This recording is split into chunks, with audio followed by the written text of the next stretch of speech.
ዮሐንስ እንዴት ነው? ፒስ ሁሉ ሰላም? ኤደን ዌልካም። ሙባረክ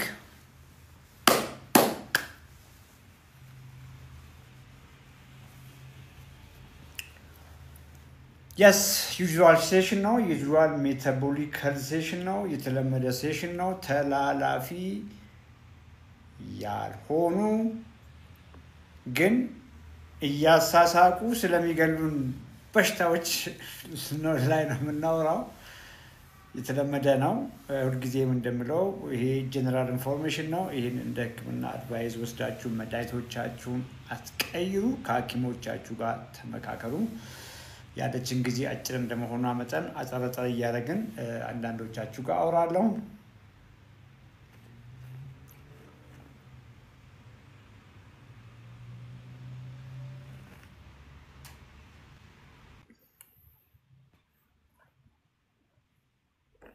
አዲስ አመት ገስቶች ቆዩ ሰው ሚውት አርጉ ሚውት አርጉ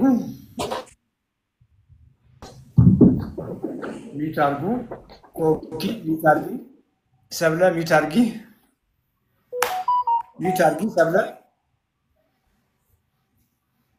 ሚውት ማድረግ አልቻልሽም ያስኪውድ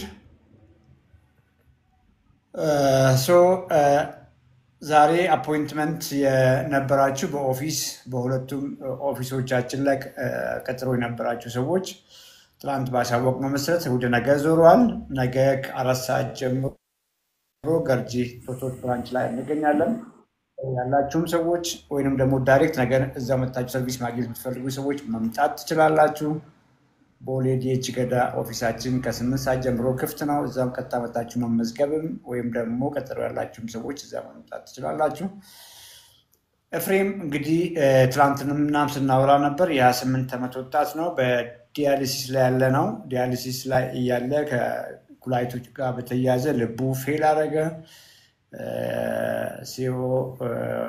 ሲኬዲ ወይንም ደግሞ የኩላሊት ፌለር ብቻ ሳይሆን ኮሞርቢዲቲ ያለው ከልብ ጋር የተያያዘ ችግር ስላለው በአስቸኳይ ቶሎ ኩላሊቱን ካላስቀየረ ህይወቱ አደጋ ላይ ነው ስለዚህ ኮመንት ላይ ስልክ ቁጥሩ ይቀመጥላችኋል አካውንት አለ እነ ፍቅር ያስቀምጣሉና ዶኔት አድርጉ ኤፍሬምን አግዙን ኤፍሬምን ለመርዳት እንግዲህ ኩላሊት ለማስቀየር ካገር ውጭ ነው የሚሄደው የሚያስፈልገው ህክምና ውድ እንደመሆኑ መጠን ሁላችሁም ተረባረቡ ሻምፒዮንስ ሰባላት ካላችሁ አንድ ቁጥር ጻፉልኝ ኮሜንት ላይ ሻምፒዮንስ ሰባላት አንድ ቁጥር ጻፉልኝ እነማን ናችሁ ያላችሁት ለወቅ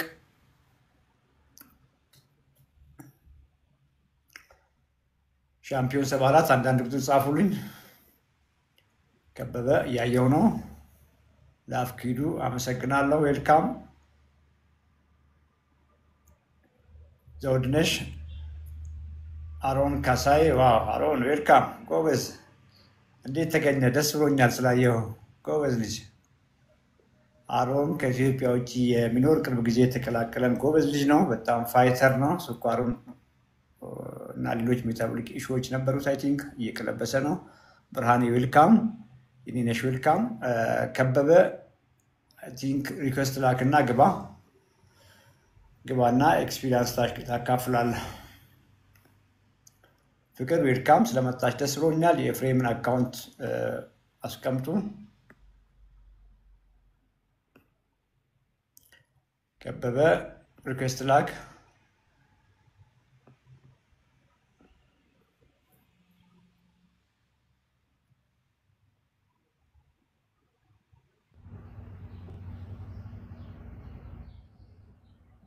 ሚቻርጉ ሌሎቻችሁ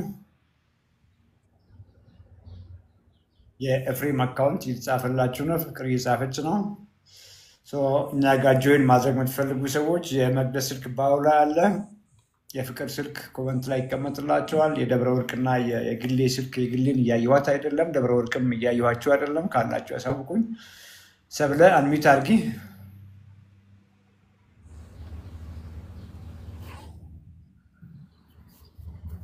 ሄሎ ዶክተር እንዴት ነሽ ሰብለ እግዚአብሔር ይመስገን ሰላም ነው እንዴት ነህ ደህና ነኝ ስለመጣሽ ደስ ብሎኛል እንግዲህ ፕሮግራሙን ታውቂዋለሽ ብዬ አስባለሁ ባለቀ ታይም ላይ የገባሁት የቅልፍ ሰዓታችንም እየደረሰ ነው ምናወራው ስለ ራሳችን ኢሹ ነው። ምን ገጠመሽ? ራስሽን አስታውቂ ነው። ሰብለ እባላለሁ። የስኳር ህመምተኛ ነኝ። ስኳር ከያዘኝ 12 ዓመቴ ነው። ዲያቤቲ ዋን ነው የኔ እና መርፌ በቀን እድሜ አሁን 35 ነው።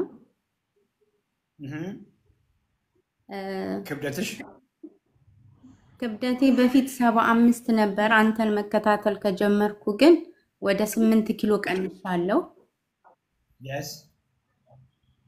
ቁመቴ ሜትር ከ65 ነው።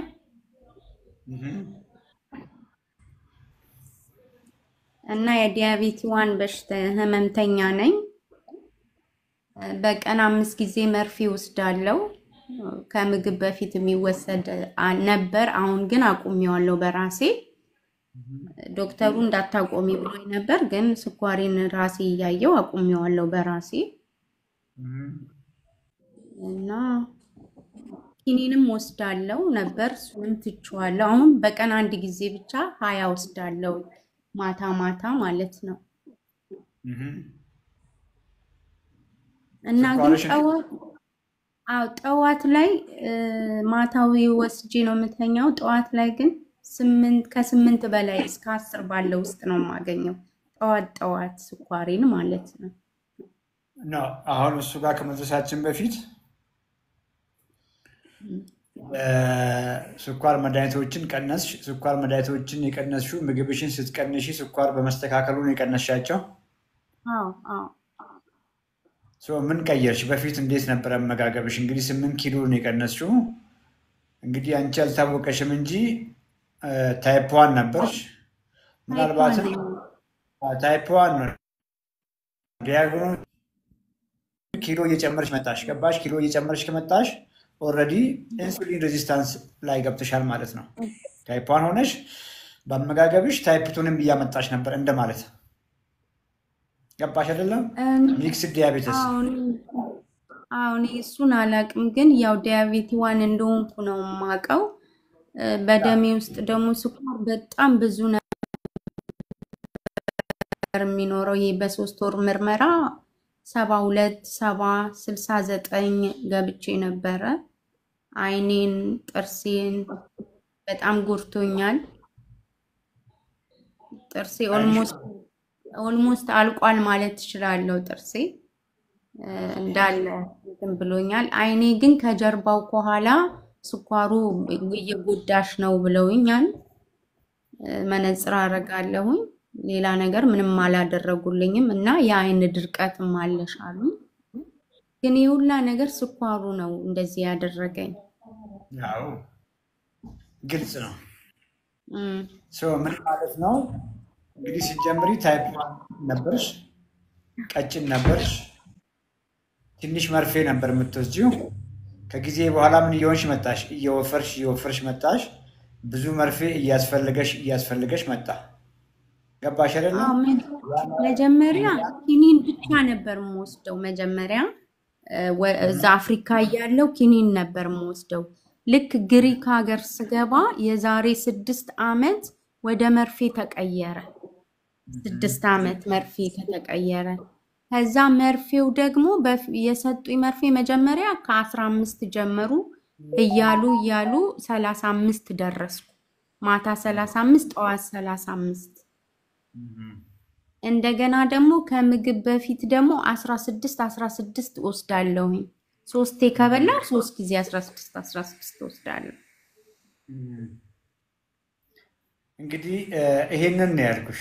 ገብቶሻል? ምን ማለት ነው? ስትጀምሪ የነበርሽበትን ኪሎ አስታውሺ። አሁን ኪሎሽ ምን እየሆነ መጣ? እየጨመረ ነበር የመጣው። ልክ ነኝ?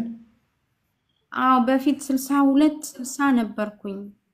መርፌው 75 ገባው። እሱን ነው እያልኩሽ ያለሁት። እንበልና ስኳር የለብሽም እንበል፣ ታይፕ 1 የለብሽም እንበል። አንድ ሰው ታይፕ 1 ሳይኖርበት እየወፈረ ከመጣ በኋላ ወዴት ነበር የሚሄደው? ወደ ታይፕ 2 ነው የሚሄደው አይደል?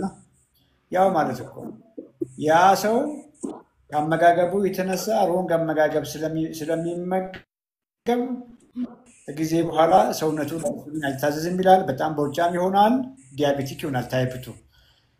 አንቺ ግን ታይፕ 1 ነበርሽ። የምትወስጂው መርፌ ትንሽ ነበረ፣ ሰውነትሽ በጣም ነበረ፣ ኢንሱሊን ሴንሲቲቭ ነበርሽ። ለትንሽ ኢንሱሊን ሰውነትሽ ይታዘዝ ነበር። ያንኑ ሮንግ ምግብ እየበላሽ ከጊዜ በኋላ ሰውነትሽ እየወፈረ ለኢንሱሊን እምብተኛ እየሆነ ብዙ ኢንሱሊን እያስፈለገሽ መጣ። ያ ማለት ምንድን ነው? ሚክስድ ዲያቤተስ ዴቨሎፕ እያደረግሽ ነበር ማለት ነው። አሁን መጋገብሽን በደንብ ትነግሪናለሽ። ልክ ምግብሽን ስትቀይሪ ኪሎሽ እየወረደ ሲመጣ የሚያስፈልግሽ ኢንሱሊን ምን ሆነ? ዝቅተኛ ኢንሱሊን ሰውነትሽ እየፈለገ መጣ። ኦኬ ሶ ታይፕ 2 ተጨምሮብሽ መጥቶ ነበረ። አትሊስት አፌን ሞልቼ መናገር የምችለው የታይፕ 2 መሰላል ላይ የወጣሽ ነበር፣ ስፔክትረም ኦፍ ታይፕ 2 ላይ የወጣሽ ነበረ። አሁን ግን ምግብሽን ልክ ስታስተካክይ ኪሎሽ እየቀነሰ በመምጣቱ የምትወስጂው የኢንሱሊን ዶዝ መጠን ቀነሰ። ሰውነትሽ ሁሉ ነገርሽ ኢነርጂሽን እየቀነሰ ነው ብዬ አስባለሁ። እንግዲህ ጥርስሽን አተሻል፣ ምንም ጥያቄ የለውም። እኛም ጥርሶቻችን ተጎድተዋል በስኳር ፋይን። ኦኬ አይንሽም እያየ ነው፣ ምንም ችግር የለውም። ትልቁ ነገር ይህን ሁሉ ያመጣው ስኳር ነው። ስኳርሽን እንግዲህ ታይፕ 1 ነሽ ብለን በማሰብ መቆጣጠር ከቻለን እና የስኳር ቁጥርሽን የ3 ወር የስኳር አቨሬጅሽን በእኛ ሀገር ቋንቋ ነው የማውራው 5.6 እና ከዛ በታች ማምጣት ከቻልን 43 42 አካባቢ ይመስለኛል በእናንተ በሚሊሞል በእናንተ ሀገር በምትቆጥሩት፣ እኛ በፐርሰንት የምንቆጥረው ያው ነው። ኮንቨርት ማድረግ ነው። ገብተሽም ኮንቨርት ማድረግ ትችላለሽ። አይንሽ የሚጎዳበት ምንም ምክንያት የለም። ጥርስሽ ሞር የቀረችው ጥርስሽ እየተጎዳች መሄድበት ምንም ምክንያት የለም። ኩላሊትሽ በስኳር ፌል የሚያደርግበት ምንም ምክንያት የለም። ቢኮዝ የቀየርሻቸው ምግቦች ስኳርሽን ያረጋጉታል። ስኳርሽ ኖርማል ከሆነ ከሌላ ጤነኛ ሰው ጋር የምትለዩ፣ ጤነኛ ሰው መርፌ አይወጋም። አንቺ ግን ለበላሹ ስኳር ከፍ የሚያደርግ ምግብ ስለማትበይ የምትወስጂው መርፌ ትንሽ መርፌ ነው የሚሆነው። እያንዳንዱ ኦርጋን ሲስተምሽ በሙሉ ሳይነካ ቀሪ ዘመንሽን በጤና መኖር ትችላለሽ ማለት ነው። እንደሱ ነው እየተግባባ ነው የምንሄደው። ዛሬ ምን በላሽ? አንድ በ30ዎቹ እድሜ አጋማሽ ውስጥ ያለች ልጅ ለ10 ምናምን ዓመት ከስኳር ጋር የኖረች ስኳሯን ለመቆጣጠር ለመቀልበስ የሚለውን እንደ አፌ ሞቼ መናገር ስለማልችል ነው። ባይዘ ቼክ እናደርግሽ መታየት ያለብሽ ምርመራዎች አሉ። ስቲል ታይፕ 1 ነው ታይፕ 2 የሚለው ነገር መለየት መቻል አለበት። ሲ ፔፕታይድ ብለን ብዙ ጊዜ የምናወራት ምርመራ አለች እና ሲ ፔፕታይድ ቼክ አድርጊ። ሲ ፔፕታይድ ታይፕ 1 ነኝ። አሁን ከ20 ቀን በፊት ቼክ ተደርጌ 2 ሳምንት ሆነ ከተላከልኝ ወረቀቱ። ታይፕ 1 ነው እስካሁን። የስኳሪ ምን የሚባል ምርመራ የታየሽው? እኔ እነሱ ናቸው ደም ይወስዳሉ። አላቅም እኔ እሱን መርምረው ከዛ ግን ውጤቱን ይልኩልኛል አሽገው። እንግዲህ በውስጥ በኩል ውጤቱንም መላከቻዎች ላኪልንና በትክክል አሁን ከምናወራ ጋር እየተያያዝ እየተግባባን እንድንሄድ ነው ይላል። ምንም ችግር የለብንም። ልክ ነው። ታይፕ 1 ከሆነ ሪዘመንሽን ስኳርሽን እንዴት እርግጥ አድርገሽ እንዴት አድርገሽ ቀሪ ዘመንሽን በጤና መኖር ትችላለሽ ነው የምናወራው። ታይፕ 2 ከሆነ ግን ኮምፕሊትሊ ስኳሩ ጋር ስለመገላገል እሱን መንገድ ነው የምናወራው። አመጋገብሽን በመቀየር እሱ ላይ ኤክሰርሳይዝ በመጨመር ማለት ነው። እና በውስጥ በኩል ኢንፎርሜሽን ላኪና ዲቴል ነገር እናወራለን። ዛሬ ምን በላሽ? ዛሬ የበላሁት ቁርሴን ሰላጣ፣ ትንሽዬ ስጋ 50 ግራም ምናምን የሚሆን ትንሽ ስጋ እና እንቁላል 3 እንቁላል። ቆይ እንጂ አንድ ተለቅ ያለ ሎሚ 40 ግራም ነው። አዎ በቃ ትንሽዬ ስጋ ነው። በጣም በቀጭኑ ቆርጬ ነው እንትን ያደረኩት። ያለሽበት ሀገር የስጋ እጥረት አለ እንዴ? አይ ብዙም እንትን ስለማልን ነው እፈራዋለሁኝ እኔ እኮ ላለማፍ እንዳትፈሪ ነው የምናወራው። አሁን እንዳትፈሪ ነው። ገብቶሻል አይደለ? መፍራት ያለብሽ ምግቦች አሉ፣ በነፃነት መትበያቸው አሉ፣ ፈጽሞ ማስነኪያቸው አሉ። ኦኬ እሱን ነው የምናወራው። እንግዲህ ሜቢ የመጨረሻ ቪዲዮ አካባቢ ቲክቶክ ላይ ገብተሽ አሁንም ማየት ትችያለሽ። እና ኳስ የሚያክል እኮ አሳን የበላሁት ጭንቅላቴን እኮ የሚያክል አሳን የበላሁት እንደው አላየሽው ማየት አይ አይደለም ግን እኔ ትንሽ አሳ በላለው እሱንም በብዛት አልበላም። ሰላጣ ነው ማበዛው እውነት ለመናገር ቱና ምን አለ ሰላጣ ውስጥ ምን አደርጋለሁ? ኩከምበር ሰላጣ ቅጠሉን አደርግና ቲማቲም አደርግና ቱና አደርግበታለሁ። ዘይት አልጠቀምም፣ ግን የቱናውን ዘይት ግማሹን አፈሰውና ግማሹን አብሬ ያደርገዋለሁ። ቱናውንስ ሙሉ ቆርቆሮ ነው የምትበይ ወይስ እሷንም ትቀንሻለሽ? ግማሽ ነው የማደርገው እሱ። ቆይ እናንተ የት ሀገር ነው ያለሽ? እኔ ዩኬ ነኝ ያለሁት እና አሁን ዩኬ ነኝ። ዩኬ ታዲያ ምን ጠፍቶ ነው አንቺ? ቆይ ሎሚ የምታክል ስጋ የምትጎርሺ ስንቴ ነው የምትጎርሺው? 50 ግራም እኮ ለእኔ አንድ ጉርሻ ናት። ኦኬ ለእኔ አንድ ጉርሻ ናት። ምግብ ብዙ አይደለሁም እውነት ለመናገር። ያ ምግብ ብዙ ካልሆንሽ እኮ አንቺም ብዙ አትሆኝም። አንቺም ትንሽዬ ኦኬ፣ ሰውነቷ ትንሽ ኦኬ፣ ቆዳዋ ጭምድድ ያለ አጥንቷ የሳሳ የዛሬ 10 ዓመት በቃ አሮጊት መንገድ ላይ እንዲች እያለች የተመዳገለ የምትይ ሴት እኮ ነው የምትሆኝ። ቢኮዝ መሰለሽ ምግብ ካልበላ ብዙ አይደለሁም። ድሮም እንጀራ አበላለሁ ግን እና አሁን ብዙ አይደለሁም። ስለ ህይወትሽ እኮ ነው የማወራው። ካልበላሽ ታዲያ አንቺ በምን የተሰራሽ? በምግብ እኮ የተሰራሽ ገብቶሻል? እዛች አሁን ዛሬ በላው ያልሽ ምግብ ላይ 50 ግራም እኮ 50 ግራም ስጋ ነው የበላሽ። በ50 ግራም ስጋ ታዲያ ለየትኛው ሰውነትሽ ይብቃ? እስኪ ቆዳሽን እስኪ በቆዳሽ ደስተኛ ነሽ አንቺ? አይደለሁም በጣም በፀጉርሽ ደስተኛ ነሽ? እርግጠኛ ነኝ አይደለሽም። ኢነርጂሽን ላይ ደስተኛ አይደለሽም። እንቅልፍሽ ላይ ደስተኛ አይደለሽም። ሙድሽ ላይ ደስተኛ አይደለሽም። እየተራብሽ እኮ ነው። ራስሽን እኮ እያሰቃየሽ ነው ያለሽ። በአንቺ ቤት ያ ሁሉ እንደዚህ ክምር የምትበዩ ጎመን፣ ጥቅል ጎመን ምናምን ምግብ መስሎሻል? ኖ አይጠቅሙም አይደሉም። ኦኬ እነሱ የራሳቸው ቦታ አላቸው። ዋናው ግን ኦኬ እቺ በአሳ ነክ ነገሯን ከፍ አድርጊ እባክሽን፣ ከፍ አድርጊ። ምክንያቱም ይህን ፕሮግራም የሚያዩ ሰዎች ስለምን እንደምናወራ በደንብ ያውቃሉ። መሰሪያሽ እሱ ነው። እሺ ኦኬ ሶ ታይፕ 1 በመሆንሽ በቀን ስንት እየበላሽ ነው?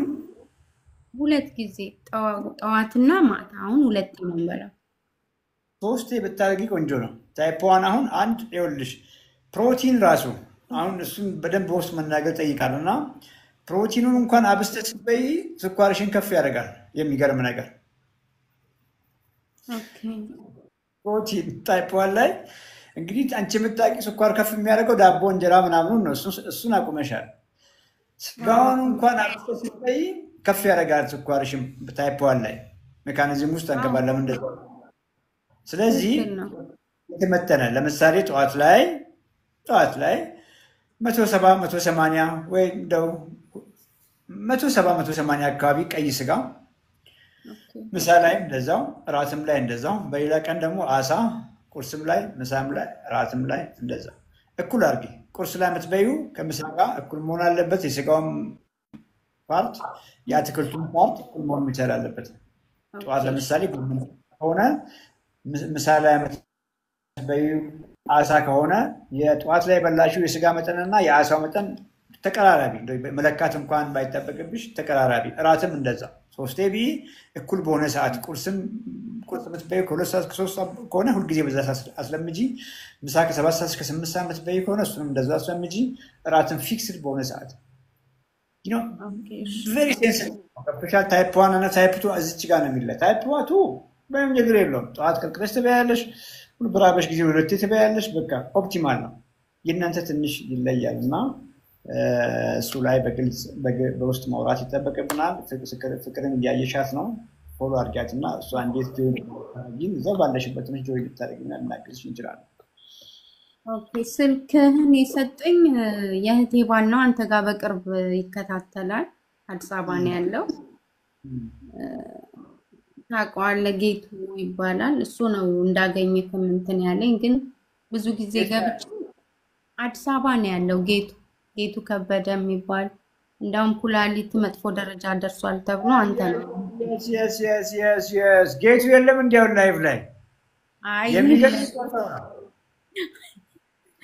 አሁን ቆይ አላማረበትም እንዴ? ቆይ ነገረሽ? ምን አለሽ? እስቲ እሱ ነገረሽን ንገሪኝ። በጣም አምሮበታል። በጣም ስኳር የሚባል የለም እሱ ጋር አሁን ጠፍታለች። የለም የሚገርም ምንም አይወስድም ምንም የመጀመሪያ ጊዜ ስናወራ ድምፁ በቃ ስልል ያለ ድምፅ ነው። በቃ ስልል ያለ ማልቀስ ሁሉ ዳዳው ነበርና የምሬን እኮ ነው። በተለይ ላብራቶሪ ምን ነበረ፣ ሽንቱ ላይ ፕሮቲን ነበረ፣ ሲኬዲ አርሊ ስቴጅ ሲኬዲ ነበር። ኩላሊቷ ትንሽ የኩላሊቱ የመነካት ምልክቶች ነበሩት። ትንሽ ሳይሆን እንደ መጨረሻ 4ኛ ደረጃ ደርሷል ተብሎ ነበር። አሁን ኢምፕሩቭ አላደረገም። ምን ነገረሽ? አሁን ገና ቀጠሮ ከ3 ወር በኋላ ነው የተባለው። አሁን ገና ነው 2 ሳምንት ይቀረዋል ለቀጠሮ። ግን ብዙ ነገሩ ለውጥ እንዳለው አውቃለሁ። ስኳሩ ኮምፕሊት ተቀልብሷል። እድሜውም ተቀልብሷል እኮ በጣም አምሮበታል። ልጅ ሆኗል አሁንማ። እንግዲህ አስቢ። ምክንያቱም እንግዲህ ኩላሊቱ ፌል እያደረገ ነው እንበል፣ እየባሰበት ነው እንበል። እየባሰበት ያለ ኩላሊት ልጅ ያስመስለው ማለት ምንም ጥያቄ የለውም። እውነት ነው ዶክተር። ለማት ነው እንደው እዚህ ላይ ላለማውራት እንጂ ብዙ ነገሩን ፕሩቭ እንዳደረገ አውቃለሁ። ጌቱ እንደው ላይቭ ላይ ብኖርና ብገባ ደስ ይለኛል። ስሙን ስለማስታውስ ነው። ጌቱ ከበደ በደንብ አውቀዋለሁ። አዎ በደንብ ታውቀዋለህ ዶክተር። በጣም ነው የሚሰግን። ተባረክ። እውነት ለሁሉም ከእግዚአብሔር በታች አንተ መድኃኒት ስለሆን ጌታ ኢየሱስ አብዝቶ ይባርክክ። አሜን አሜን። ዋው ቴንክ ዩ። ግን አንድ ጥያቄ ብጠይቅ ደስ ይለኛል። ዲያቤቲ 1 የሚድን በሽታ ነው ወይስ የማይድን ነው? ዶክተሩን ስጠይቀው ምንም አይድንም ነው ያለኝ። ግን እኔ እንጃ አላውቅም። ለማወቅ ያህል እንግዲህ ያው አንዳንዴ አፋችንን ሞልተን ማናወራቸው ነገሮች አሉ። እንግዲህ ታይፕ 1 የሚባለው አውቶ ኢሚዩን ነው። ብዙ ጣፊያ ቤታ ሴልስ የምንላቸው ኢንሱሊን የሚያመርቱ ሴሎች አሉ እዛው ጣፊያ ላይ ገባሽ? እነሱ የሆነ አደጋ ደረሰባቸው እንድንግባባ ሳማው በበቂ ሁኔታ ፕሮዲስ እያደረጉ አይደሉም ብለሽ አስቢ። አንዳንድ ጊዜ በአንዴ ሻዳውን ያደርጋል። አንዳንድ ጊዜ አንዳንድ ልጆች ላይ ሃኒሞን ፔሪየድ የምንለው አለ። መጀመሪያ በጣም ዝቅ ይልና የማምረት አቅሙ ከዛ እስከ ተወሰነ ድረስ አገግሞ በግማሽ እንበለው በግማሽ አቅም የተወሰነ እያመረተ ይቀርና አንዳንዴ ለ10 ዓመት ያመርታል። አገግሞ እስከ 15 ዓመትም ድረስ ያመርትና ደን ከዚያ በኋላ ፌል ያደርጋል።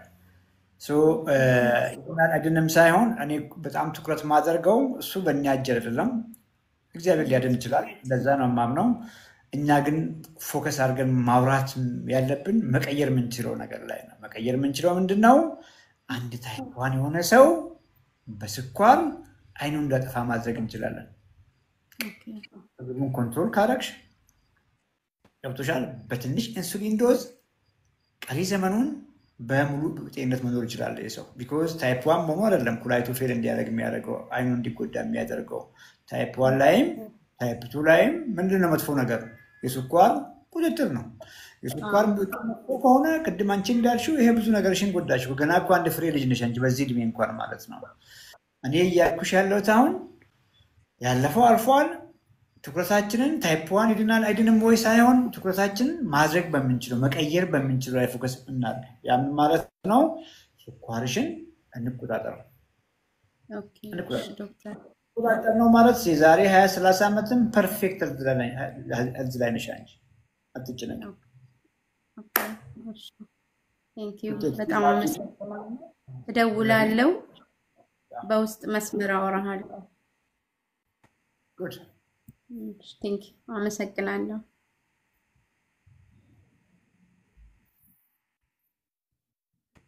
አንሚት አድርግ ከበበ።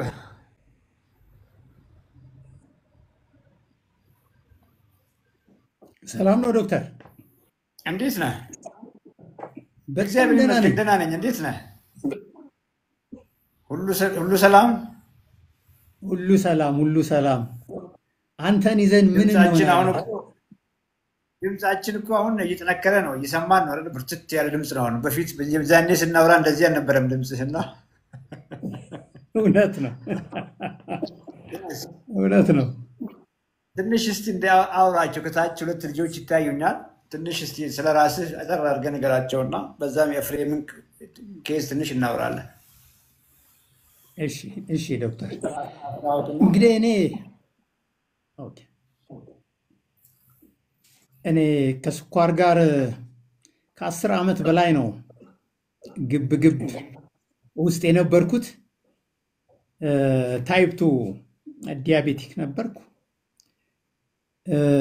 እንግዲህ በ10 ዓመት የጉዞ ህይወት አሰልቺ ነበረ ለኔ።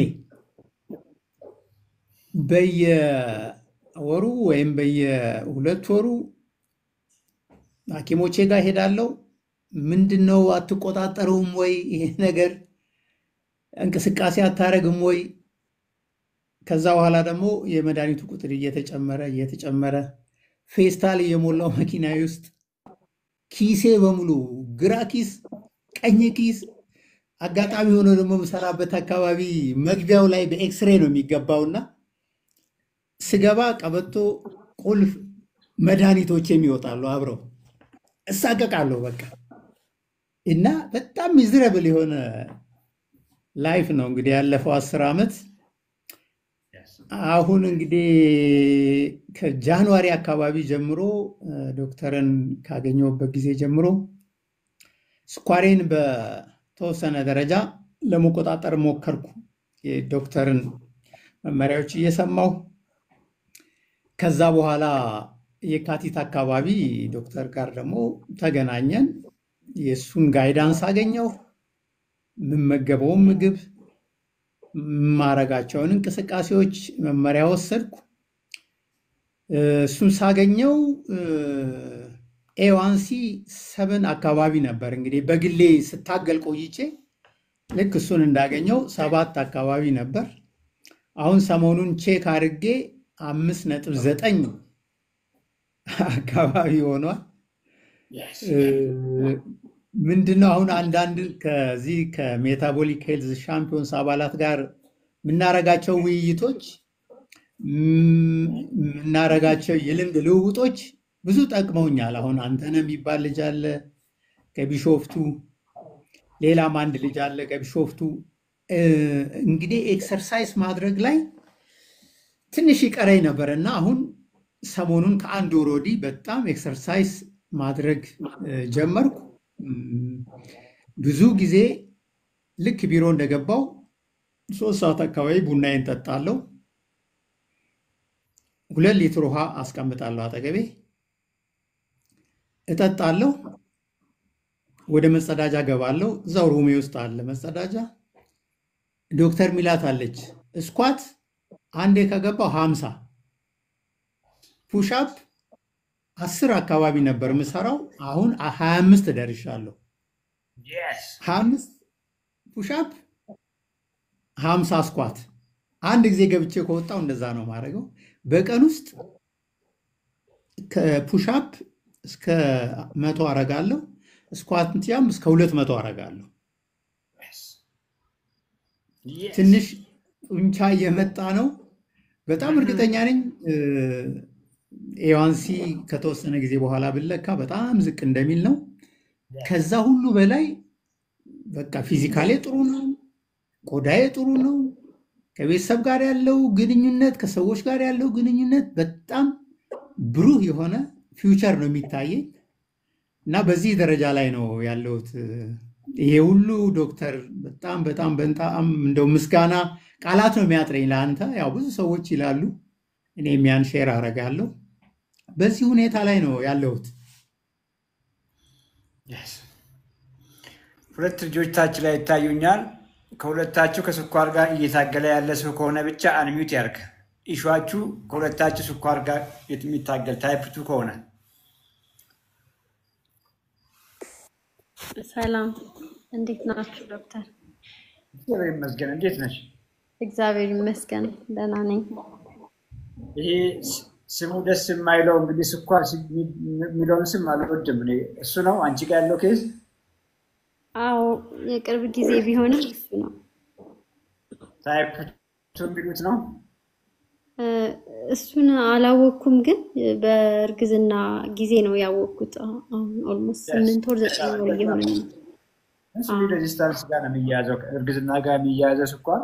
ስለዚህ ያንቺን ኬዝ ከምናወራው ጋር እያያዛል። እድሜ ስንት ነው? እድሜ 32 ዋው ልጅ ነሽ። አንድ ፍሬ ልጅ። ከወለድሽ ስንት ጊዜ ነው? ከወለድኩ አሁን 8 ወሬ ነው። ኪሎሽ ስንት ነው? ኪሎዬ 60 ነበረ እርጉዝ ሆኜ ማለት ነው። አሁን ከወለድኩኝ በኋላ ግን በጣም ቀንሻለሁ። ወደ 55 አካባቢ ነው። ቁመትሽ ስንት ነው? ቁመቴ 160 ሜትር ከ60። አዎ ቦርጭ አለኝ። ትንሽ ሰውነቴ ቀንሷል፣ ግን ቦርጭ አልቀነሰም።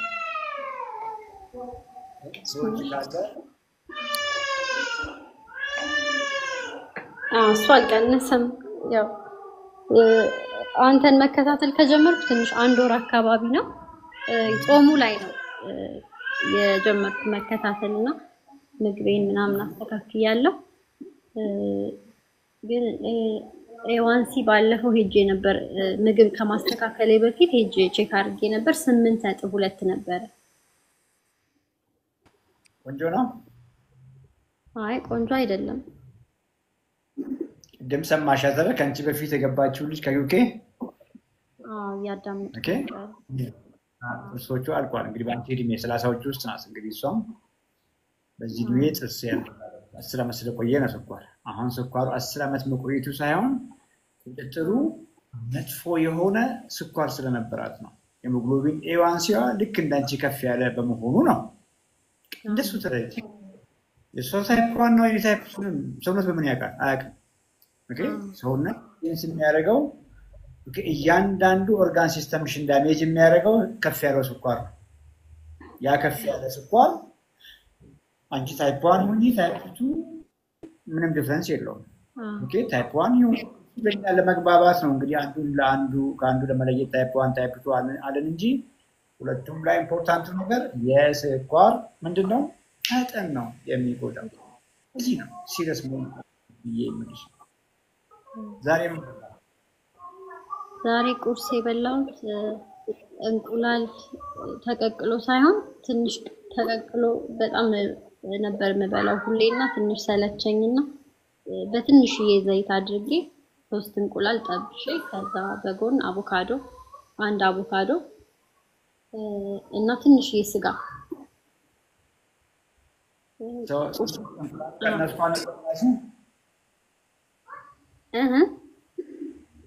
ከነስኳሩን የበላሽው? አዎ ከነስኳሩ ነው የበላው። ዘይት ምን ያክል ጨመርሽ? ዘይት ትንሽዬ ነው ያው ለመጥበስ ያክል ነው እንጂ ብዙ አልጨመርኩም።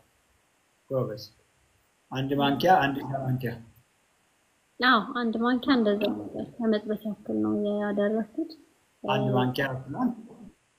አዎ 1 ማንኪያ ግን የሾርባ ማንኪያ። ኦኬ ምሳ ምን በላ? ምሳ የተቀቀለ ምስርና ድፍን ምስሩ ተቀቅሎ ጥቅል ጎመን ተጠብሶ ከምስሩ ጋር አንድ ላይ አደባልቄ ነው የበላሁት። ምስሩ አልተሰራም፣ ቅቅሉ ብቻ። ምስሩ ምን ያክላል?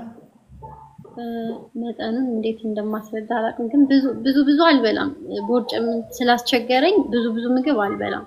ከሁሉም ስበላ እየቀነስኩ ነው የምበላው። ምስሩ ብቻውን ይሄን ይሞላል? ይሄን ያክላል? ጠቅላላ ምስሩን እዚህ ጋር ሲገምጪና? አይ አያክልም። አያክልም። ሌላ ምንድነው የበላሽው? በቃ ይሄን ብቻ ነው የበላውና ውሃ በጣም እጠጣለሁ። ለምን? በቃ ኩላሊቴ ስለሚሰራ በዚህ ምክንያት ውሃ በደንብ ነው የምጠጣው። ምን ማለት ነው? ብዙ ውሃ መጠጣት ለኩላሊት ጥሩ ነው? እንደዛ ነው። እኔ ስራ የበዛሽባት አይመስልሽም? ገብቶሻል? ውሃ ከፍ አድርጋሽ ጠጡ የሚባሉ ሰዎች ያሉ ይመስለኛል። በዚያ ውስጥ በውሃ እንደው ያ ሁሉ ውሃ ስመጣት እንደ ሎጂኩ ምንድን ነው? ሰውነታችን እኮ የውሃ ጥም ነገር የተቀመጠ ምክንያት ነውና አጠጭ ታነና ይመስለኛል የውሃ ተጣጣሽ ነው ብለሽ አስቢ። ምን በላሽ? አሁን የነገርኩ ጠዋት የበላሁትን ነው። እራት ምንም አልበላሁም። ምሳ የበላሽውን ነገርሽኝ እኮ ምስሩ ምሳ ማለት ነው። አዎ እራት አልበላሁም። በቃ ምግብሽ ይሄ ነው? አዎ ሁለቴ ነው የምበላው በቀን። ስንት ጊዜሽ ነው እንደዚህ ማድረግ ጀመርሽ? እንዳልኩ ከጾም ግማሽ አካባቢ ጀምሮ ነው። ግን አሁን በዓል አካባቢ በዓል ያለ ከአንድ ሳምንት ምናምን አካባቢ በደንብ 3 ምናምን እበላ ነበር። አሁን ግን ከአርብ ምናምን ጀምሮ እንደዚህ ነው የምበላው። 2 ምናምን ነው የምበላው። ስንት ኪሎ ቀነስሽ? በትክክል ኪሎዬን አላየሁትም፣ ግን ቼክ ገና ላደርግ ነው። ኪሎዬን አላየሁትም፣ ግን በጣም ቀንሻለሁ። በጣም ቀንሻለሁ። በልብሴም በምናምን ስለማየው ኪሎዬ በጣም ነው የቀነሰው። ስኳሬ ደግሞ ጠዋት የተወሰነ ቀናት ቼክ አደረግ ነበረ። አሁን ጠዋት 1 ሰዓት ተኩል አካባቢ ከእንቅልፌ ተነስቼ ቼክ አደርገዋለሁ። አሁን 99-95 አካባቢ ነው ያለው። ወንስ ገና 3 ወር ላይ ብዬ ስላላደረኩኝ ነው 99። አንዳንዴ አሁን ባለፈው የበዓል አካባቢ 107 108 እየገባ ነበር። የረሃብ ስሜት አለሽ? አይ የለኝም፣ የረሃብ ስሜት የለኝም። ድካም አለሽ? ድካም የለኝም። በፊት ነበረኝ። አሁን በጣም ወክ አደርጋለሁ። ወክ ሳደርግ ራሱ ደስ ብሎኝ ነው የማደርገው። በቃ ትንሽ ጥሩ ላይ ነው ያለሁት አሁን። ቀሪ ዘመንሽን እንደዚህ እየበላሽ መቀጠል ትችላለሽ? አዎ ግዴታ ነው፣ ምንም አማራጭ። የተሻለ መንገድ ካለሽ? የተሻለ ጥሩ ነው፣ ደስ ይለኛል። የተሻለ መንገድ ካለ ያ የተሻለው መንገድ ደግሞ ስኳርሽን የሚቀለብስልሽ ከሆነ ቦርጭሽን የሚቀለብስልሽ ከሆነ መልሶ ጡንቻሽ እንዲመጣ የሚያደርግ ከሆነ ልጅነትሽን የሚያመጣ ከሆነ ቢኮዝ አንቺ እየመጣሽበት ያለው መንገድ ትክክል ስላልሆነ በቂ እየበላሽ አይደለም። የረሃብ መንገድ ነው ያሱ። የረሃብ መንገድ ደግሞ ምንም ጥያቄ የለውም። ሰው ምግብ ከተነሰ ወይም ታማ ስኳር ይቀለበሳል። ገባሽ ነው? ስኳር ብዙ በልተን ማለት ነው። ብዙ በልቶ ያጠራቀመ ሰው ምግብ ሲቀንስ ይላል፣ ዝቅ ይላል። ምግብ በቃ ከምግብ ጋር ተጣላው ብሎ ቀናት ምናምን ጾም ቢያደርግ ስኳር አሁንም ኖርማል ይሆናል። እሱ ቀላል እኮ ነው። ችግሩ እንደዛ እየበላን መቀጠል ስለማንችል መልሰን ያንን ሮንግ ምግብ እንበላለን። እሱ ደግሞ ዥዋዥዌ እንደሚጫወት ያደርጋል። ኤክሰርሳይዝ ላይ ያለሽን ነገር ዛሬ ስንት እርምጃ ሄድሽ? ዛሬ ብዙ ስራ ነበርኩ። እንዳጋጣሚ ብዙም አልሄድኩም። የተወሰነ ግን ሄጃለሁ፣ ግን እንደ በፊቱ ብዙ አልሄድኩም። እንዴት ብዬ እንደማስረዳ ብዙ ካላደረኩም፣ ግን ከሌላው ቀን የተሻለ አላደረኩም። ስቴፕ ካውንተር እርምጃ መቁጠሪያ ያለሽ? ስቴፕ ካውንተር የለኝም፣ በግምት ነው። ስቴፕ ካውንተር ነው። ስቴፕ ካውንተር ምክንያቱም እንደዛ የተለቀቀ ነገር ሲሆን ቆንጆ ነው። ከዛ ውጭ ክብደት እያነሳሽ ነው? ምንም አልሰራም፣ ምንም ነገር አልሰራም፣ ግን ለመስራት አስቤያለሁ። ጡንቻ መገንባት ለሴት ልጅ አይሆንም እንዴ? አረ ይሆናል፣ በደንብ ይሆናል። አንቺ ደግሞ አማራጭ አድሚት አድርግና ትንሽ ልጅ ልምድ አካፍል እስኪ አንድ ጊዜ። እሺ እህታችን እንግዲህ ያልሽው አመጋገብ በአብዛኛው ትክክል አይደለም። ሰውነትሽ የሚፈልገውን ነገር ነው ልትሰጪው የሚገባው። ሰውነታችን የሚፈልገው በአብዛኛው ፕሮቲን ነው፣ የተገነባንበትም እሱ ነውና። ስለዚህ ጠዋት ላይ ያልሽው እንቁላል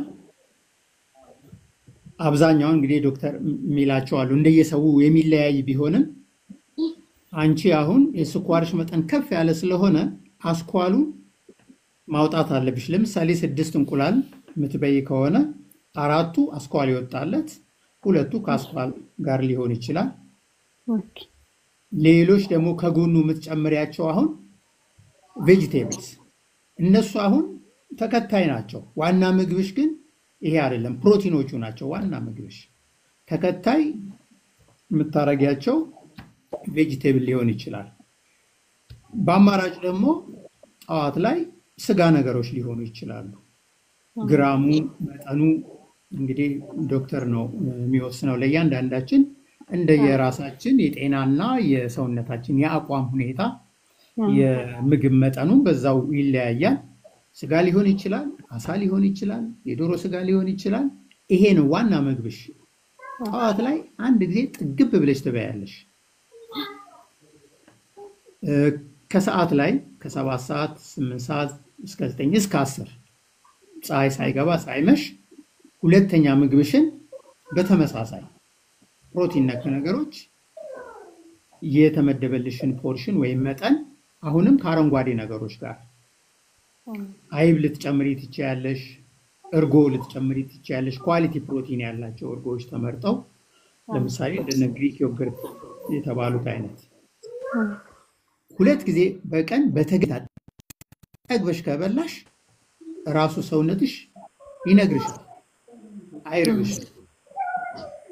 በዚህ መሃል ደግሞ ሁለተኛው ነገር የሚያስፈልገው ከአመጋገብ ቀጥሎ እንቅስቃሴ ነው። እንቅስቃሴ ወክ ማድረግ ወሳኝ ነው። በተጨማሪ ደግሞ ኤክሰርሳይዝ ብረት ማንሳትን ጨምሮ አነስ አነስ ያሉ ብረቶች ኤሮቢክስ ደንብ ሰውነትሽን ጡንቻሽን መገንባት አለብሽ። የእጅሽን የእግርሽን ጡንቻዎች በደንብ መገንባት። ይሄ ሁለቱን ነገሮች ካረግሽ ከስኳር በጣም 100% ትገላገያለሽ። እሺ እንግዲህ ሁልጊዜ ሁለት ነው ምርጫ። ይሄ መንገድ ሁልጊዜ እየታመምሽ አንድ ቀን የሆነ ነገር ሊመጣ ይችላል። ስትሮክ ሊመጣ ይችላል፣ አታክ ሊመጣ ይችላል፣ አታቂው። ሁለተኛው ግን ትክክለኛው አማራጭ አሁን ያልኩሽ አመጋገብሽን ማስተካከል፣ ስፖርታዊ እንቅስቃሴ በየዕለቱ ወይም በየጊዜው ማድረግ ነው። ይሄን ካደረግሽ ፍጹም ከዚህ ህመም ትገላገያለሽ። ይሄን ነው ልልሽ የምችለው።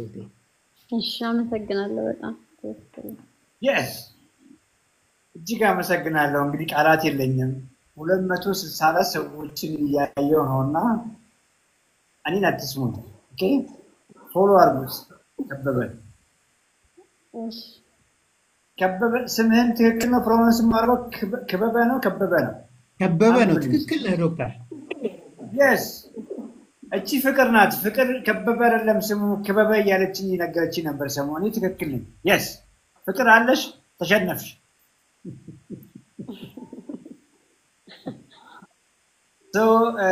ከበበን ፎሎ አድርጉት፣ ፎሎ አድርጉት። ሰምታችኋል ድምፅ ያወራ። ኦኬ ግራ የገባው ሰው ነበር እንግዲህ ሁልጊዜ መድኃኒት በየገዝች ጋር ይሾግጣል፣ ኪስ ውስጥ በዚች ጋር ሳለው እያለ ይሾግጣል፣ ሲፈተሽ ሁሌ ይሳቀቃል።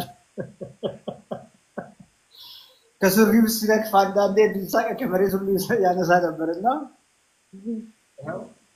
በፊት ቦርጭ ቢውልደር ነበር፣ አሁን መስል ቢውልደር ነው። እኔ ጊዜ የለኝም ምናምን ለስፖርት የምትሉ ሰዎች እሱን ስሙ። ኦኬ ሽንት ቤት ገብቶ ነው ያ ሁሉ ስኳትና ፑሻፕ የሚሰራው። ቢሮ ስራ እየሰራ ማንም አያውቅም። ምንድነው የልጅ ሽንት ቤት አስረኝ እንበላለሱ ይላሉ ምናልባት ያላወቁ ሰዎች። እሱ ግን ለስኳት ነው የሚሄደው፣ ለሽንት ቤት አይደለም፣ ለፑሻፕ ነው። እና ከበበን ስሙት፣ ፎሎ አድርጉት። 265 ሰዎች እያየው ነውና ከበበን ፎሎ አድርጉት። 5 ሰው ብቻ ነው ፎሎ ያለው፣ ገርሞኛል በጣም። ይህ ቻንስ አያመልጣችሁ። በጣም ቅን ልጅ ነው። ከ10 ዓመት በላይ ከስኳር ጋር ታግሎ ስኳርን ኪክ ያደረገ ሰው ነው። በትክክል ከስኳር መገላገል እንደሚቻል ይረዳችኋልና ፎሎ አድርጉት።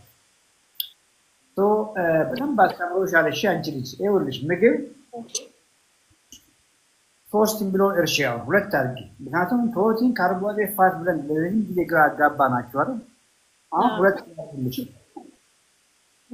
አለለሽ እኮ 2 መያዝ ምን ይከብዳል? መጀመሪያ አንቺንም ሁለት ፓርት ብቻ እናርግሽ። አንደኛዋ ስትወለጂ ጀምሮ የነበርሽ ልጅ ነሽ ቦርጭሽ ከማምጣቱ በፊት። ሁለተኛው ደግሞ አንቺ ላይ መጥቶ የተጣበቀው ቦርጭ አለ። ቦርጭ ኦኬ። ያንቺ ሰውነት ቦርጭና ከቦርጭ ያለው ማለት ነው። ከቦርጭ ውጪ እንግዲህ ዋናው አንቺ ነሽ። እንግዲህ ሁለት ሰውነት ነው ያለሽ። እንደዛ አድርገሽ አስቢ።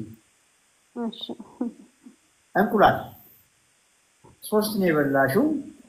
3ቱ ላንቺ ነው የሄደው ነጭ ፓርት። አስኳሉ ግን ቦርጭሽ ላይ ነው የተቀመጠው። ልክ አንቺን ቦርጭሽን እንደዚህ ውሃ አድርገን ብናስብ 3ቱ አስኳል ወደዚህ ነው የሄደው። አንዷ 6 ግራም አላት ፋት። 6 ሲባዛ 3 18 ግራም ፋት ወዴት ሄደ? ወደዚህ ሄደ። አንድ ማንኪያ ዘይት ከአንድ ተኩል እንቁላል ጋር እኩል ነው ያለው ፋት።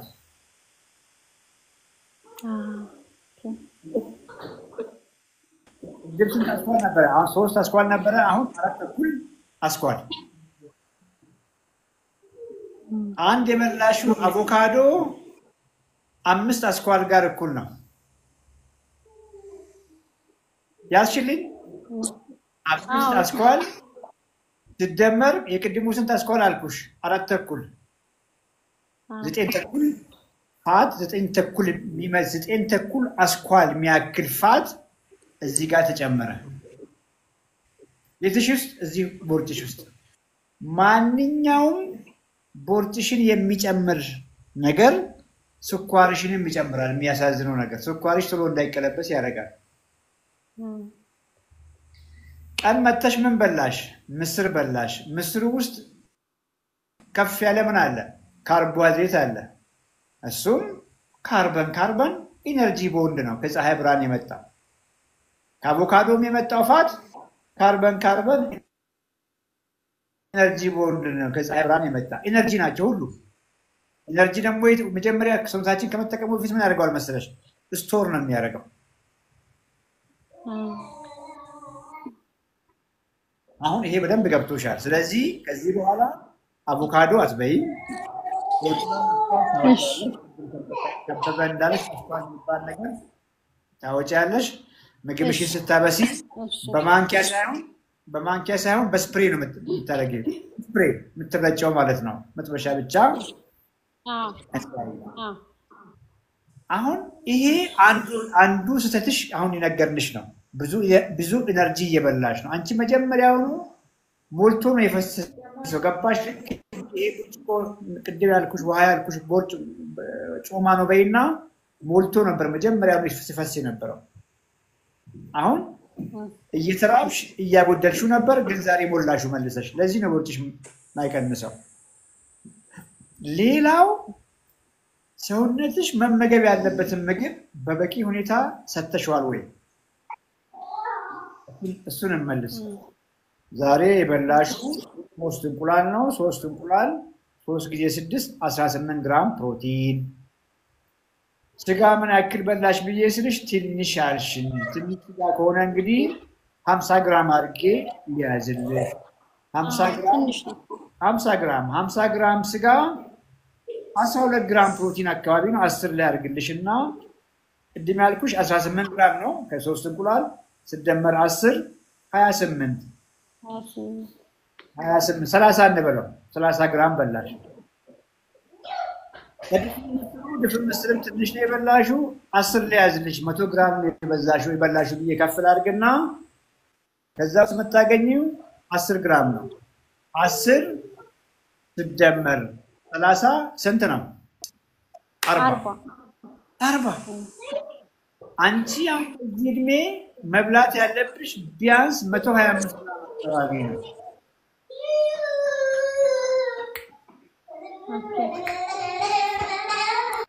ያለብሽ ውስጥ 1/3ኛዋን ብቻ ነው የበላሽው። ታዲያ ጡንቻሽ ከየት ይመጣል? ቆዳሽ ከየት መጥቶ እምር ይላል? ኦኬ፣ ፀጉርሽ እንዴት አድርጎ ጥፍርሽ እንዴት አድርጎ ያድጋል? ያቺ 40 ግራም ገብቶሻል። ለሰውነት በቂ አይደለችም። ሌሎች እጅግ ጠቃሚ ነገሮች አሉ ከጡንቻሽ ይልቅ። ከአጥንትሽ ይልቅ ከፀጉርሽ ይልቅ ከጥፍርሽ ይልቅ ከቆዳሽ ይልቅ መስራት ያለባቸው ነገሮች ስላሉ ያችን እዛው ያጣቃል። ምን እያልኩሽ መሰለሽ? አሁን ነገ ጀምሮ የእንቁላል ነጩን ፓርት ከፍ ማድረግ ስጋም መፍራት ሳይሆን ስጋው ቀይ እስከሆነ ድረስ መጠኑን ከፍ ማድረግ፣ አሳም ከሆነ ዶሮም ከሆነ ቆዳውን ማንሳት፣ ቆዳው ፋት ያለው ግሪክ ዮገርት ነጭጋር አይብ እነዚህን አድርጊና ከምን ጋር ከአትክልት ጋር እግብ ብለሽ ማታም ላይ ከሰዓትም አድርጊ። ነገሮች በጣም ይቀየራሉ። ምንድን ነው ያስተማርኩሽ አሁን? ካርቦሃይድሬት እና ፋት። እንግዲህ አንቺ አሁን በደንብ የሳችሁ ካርቦሃይድሬት ማንን ነው? እንጀራና ዳቦ ነው። እንጀራና ዳቦ ነው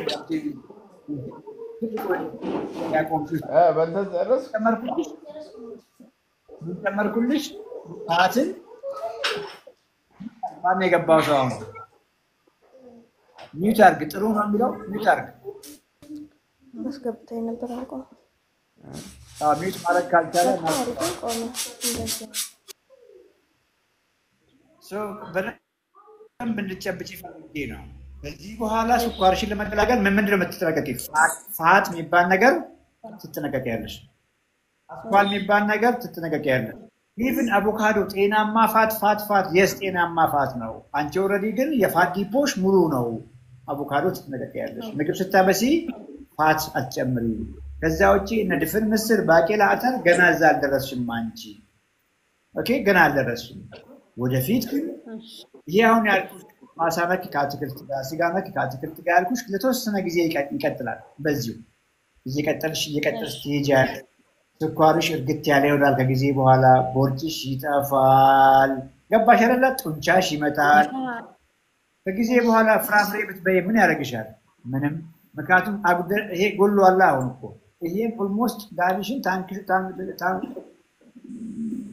ጋኖ ልንበል ኢነርጂ ማስቀመጫሽን ሶሪ ለአማርኛዬ ባዶ አድርገሽዋል። ባዶ ማድረግሽ የምታውቂው በምንድን ነው? ሆድሽ ልክክ ብሎ ከቁመትሽ ግማሽ በታች ሲሆን ስንት ነው ቁመትሽ? ሜትር ከ60 በቃ ከ80 በታች ሆድሽን ለክት በፊት ሆድሽን ለቀቅ አድርገሽ ስትለቂ ከ80 በታች ከመጣ ስኳርሽ ከ90 በታች ከመጣ ፍራፍሬ ብትጀምሪ ምን ይልሻል? ምንም። ገብቶሻል? ቢኮዝ ስፖርት እየሰራሽ ነው፣ እየገነባሽ ነው። ከጊዜ በኋላ ፍራፍሬ ትጀምሪያለሽ። ቀስ እያልሽ ከጊዜ በኋላ ድንችን ትጀምሪያለሽ፣ ስኳር ድንችን ትጀምሪያለሽ። ቀስ እያልሽ ድፍን ምስርን ትጨምሪያለሽ ምግብሽ ላይ። አየሻለን አማራጮችሽን። በጣም አማራጮችሽ እየበዛ ይመጣል በኋላ። ይሄን አድርጊ። ጊዜ ግን መጉደል ያለበት የትኛው ነው? ቅድም ከበበም እንዳለሽ የፕሮቲኑ ፓርት በቀን መመገብ ያለብሽ፣ ለሰውነትሽ ማቀበል ያለብሽ ነገር ቢያንስ 100 ግራም እና ከዛ በላይ 100 በቃ እቺ 100 እንኳን እስከዛሬ እኮ አልመጣሽም። አሁን ነው እንደውም እኮ እቺን ሰሞኑን አሁን እኔንም ሰምተሽኝ 40 ግራም ራሱ ያመጣሽው እንጂ ፕሮቲን በፊት እኮ ትበይ አልነበረም። እንጀራ በወጥ ታዲያ ጡንቻ ይሆናል እንደ እዚህ ጋር እኮ አይመጣም። እንጀራ በወጥ ቀጥታ እዚህ ጋር ነበር በወጥሽ ላይ ሲሞላ የነበረው።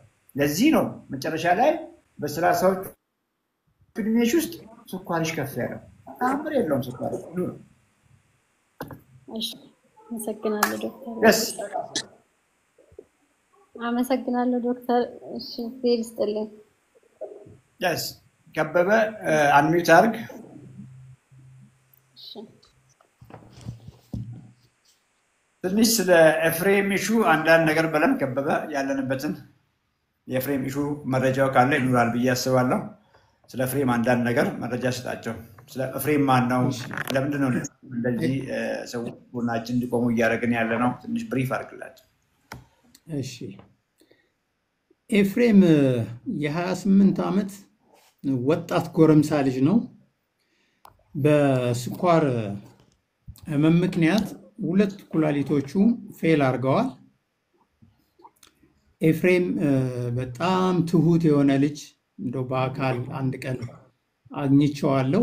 በጣም ትሁት የሆነ ከእድሜው በላይ የሚያስብ በዚህ አይነት ከፍ ከፍተኛ የሆነ የጤና ችግር ውስጥ ሆኖ ለሌሎች ሰዎች የሚያስብ የሌሎችን ሰዎች ደህንነት የሚጠይቅ የእኛን ሁኔታ የሚጠይቅ እንዴት አይነት በጣም ምስኪን የሆነ ልጅ ነው። እኔ እውነት ለመናገር ያየሁት ዕለት በቃ እንባዬ ነው የመጣው። አጋጣሚ ሜታቦሊክ ሄልዝ ቻምፒዮንስ በምንገናኝበት ዕለት ቶቶት ነው የተገናኘ ነው። ይመጣል ብዬ አላሰብኩም። በጣም ልምጣ ብሎ ፑሽ ሲያደርግ ብዙዎቻችን አረባ አትምጣ ነበር ያልነው። በኋላ በጣም ይገር ሲሆን ያው እንዲመጣ የቡድኑ አባላት ፈቃድ ሰጡት። መጣ። እዛ አየሁት። በቃ በጣም ነው እኔ ስሜት የተጎዳው ሳየው። በአንድ በኩል ደስ አለኝ በመተዋወቃችን፣ በሌላ በኩል የነበረበት የጤንነት ሁኔታ እንደው እዛ ቦታም የሚያስመጣም አልነበረም። እንደው እኛን ለማየት ስለጓጓ ብቻ መጣ። እንግዲህ ከዛ ወዲህ አሁን የጤንነቱም ሁኔታ ትንሽ እያሽቆለቆለ ነው የመጣው። አሁን በዚህ ሰዓት ሁለት ኩላሊቶች ቶታሊ ፌል አድርገው ልቡ ላይም ተወሰነ የጤንነት ችግር እያመጣበት ያለ ነው። አሁን የዚህ ሜታቦሊክ ሄልዝ ቻምፒዮንስ አባላት ሌሎችም እየተረባረብን ነው፣ ጥረት እያደረግን ነው። ብዙዎች ከውጭም ከሀገር ውስጥም እየተሞከረ ነው። ወደ ውጭ ሀገር ሄዶ ትራንስፕላንት ወይም ደግሞ ኩላሊቱ ወንድምየው ፈቃደኛ ሆኗል ሊሰጠውና በዚህ በኩል መልካም ነገር አለ። ነገር ግን ያው የምታውቁት የገንዘብ ችግር በጣም ብዙ ብር ነው የሚጠይቀው በውጭ ሀገር ሄዶ ይሄን ለማከናወን እና ጥረት እየተደረገ ነው የተወሰነ ነገር ኮንትሪቢዩት ለማድረግ። እዚህ ያላችሁ አሁን ማያችሁ 255 ሰዎች እና ሌሎችም እንደው በዚህ ትብብር ብናረግ ርብርብ ብናረግና የዚህን ልጅ ህይወት የዚህን ወጣት ህይወት መታደግ ብንችል ጥሩ ነው የሚል ነገር አለኝ። ዶክተር እጅግ አመሰግናለሁ በጣም። እንግዲህ ኤፍሬምን እኛም እንግዲህ የዛን ቀን ነው የተዋወቅነው። የኔ የገርጂ ኦፊሳችን ሲመረቅ የዛን ቀን የመጣችው ቀን ነው ኤፍሬምንም በአይን ያየሁት። ከዛ በፊት እዚሁ ላይቭ ላይ ያየነው ከነ ዳያሊሲስ ማሽኑ ነው የገባው። እንግዲህ ሆስፒታል ተኝቶ ኩላሊት የታጠበ ነው ላይቭ ገብቶ ያሳየን በተደጋጋሚ ታስታውሳለህ። የዛን ቀን ከተገናኘን በኋላ ሳምንት እንኳን ሳይሞላ ታሞ ሆስፒታል ገባ፣ አይሲዩ ገባ። ቅርብ ጊዜ ነው፣ 3 ሳምንት 4 ሳምንት በፊት የነበረ ሁኔታ። እንግዲህ እናቱ ከሐዋሳ መጡ፣ እጅግ ያለቅሱ ነበር። በጣም አስጨናቂ ወቅት ነው የነበረውና እንግዲህ እግዚአብሔርን ረድቶ ተረፈ። እንግዲህ ኤፍሬም ኢሹ የኩላሊት ብቻ ኢሹ አይደለም። ቢኮዝ ብዙዎች አሉ ከዳያሊሲስ ላይ ያሉ ሰዎች ዳያሊሲስ ላይ የሆነ ሁሉ እኩል አይደለም ሊታመም የሚችለው። ኤፍሬም ፕላስ ነው፣ ሌላም ኦርጋን ዲስፈንክሽን አለው፣ ካርዲያክ ፌለር አለው፣ የልብ ድካም አለው እና ሁለቱ ደግሞ አንድ ላይ ሲሆኑ በጣም ከባድ ነው እውነት ለመናገር። እዚያ ነው በጣም ተጨንቀን እንደዚህ ሁልጊዜ የምናወራው። አካውንቱ እነ ፍቅር አሉ ያየኋቸው ነው፣ የግሌም አለች አይቼሻለሁ። ደብረ ወርቅ ላይ ያየኋትም። ሁላችሁም አካውንቱን ቶሎ ጻፉ። ጊዜ ወስደንም ቢሆን ኤፍሬምን ሰዎች ዝም ይላሉ ብዬ አላስብም እና እስከ ትላንት የነበረው እንቅስቃሴ ቆንጆ እንደሆነ አውቃለሁ። ዛሬ የሚቻላችሁትን ያክል ከጎናችን ሆኖ ሚውት አድርግ ከበበ። ፍቅር አንድ ሰው ካለሽ አስገቢና አንድ ሰው ጋር ላውራ። ቢኮዝ የኤፍሬምን እሹ እስከዛ ድረስ ሰዎች እንደው ይሳተፋሉ ብዬ በማሰብ ነው።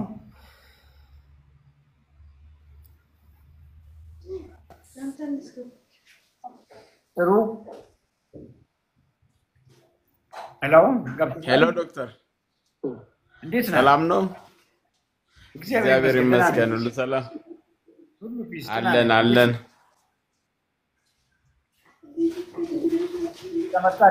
ይሰማል ዶክተር? ይሰማል በጣም። እሺ፣ ስለ ራሴ አንዳንድ ነገር ልንገርህ። እኔ ስኳር ቼክ ካደረግኩኝ ኦልሞስት ወደ 4 ዓመት አካባቢ ይሆናል። መጀመሪያ ጊዜ ሳቅ ወደ 400 ምናምን የተጠጋ ነበር። ያው እንትን የ3 ወሩ ሳይሆን የዴሊውን ቼክ ሳደርግ ወደ 400 አካባቢ ነበር እና ከዛ ቼክ አረኩኝ። ሕክምና መከታተል ጀምሬ ነበር። ከዛ በኋላ የተወሰነ ይወርዳል ግን ከ200 በታች ሊወርድልኝ አልቻለም እስካሁን ባለው ሂደት ማለት ነው። ሚኒመም 200 180 ሊደርስ ይችላል። ከዛ በታች ግን አይወርድም። በጣም መድኃኒቱን ሲሪየስሊ ተከታተልኩት። ምግብም ለማስተካከል ሞከርኩኝ። ማክሲመም 180 ነው የሚወርደው። ከዛ በታች አይወርድልኝም። እድሜ 39 40 ነኝ አሁን።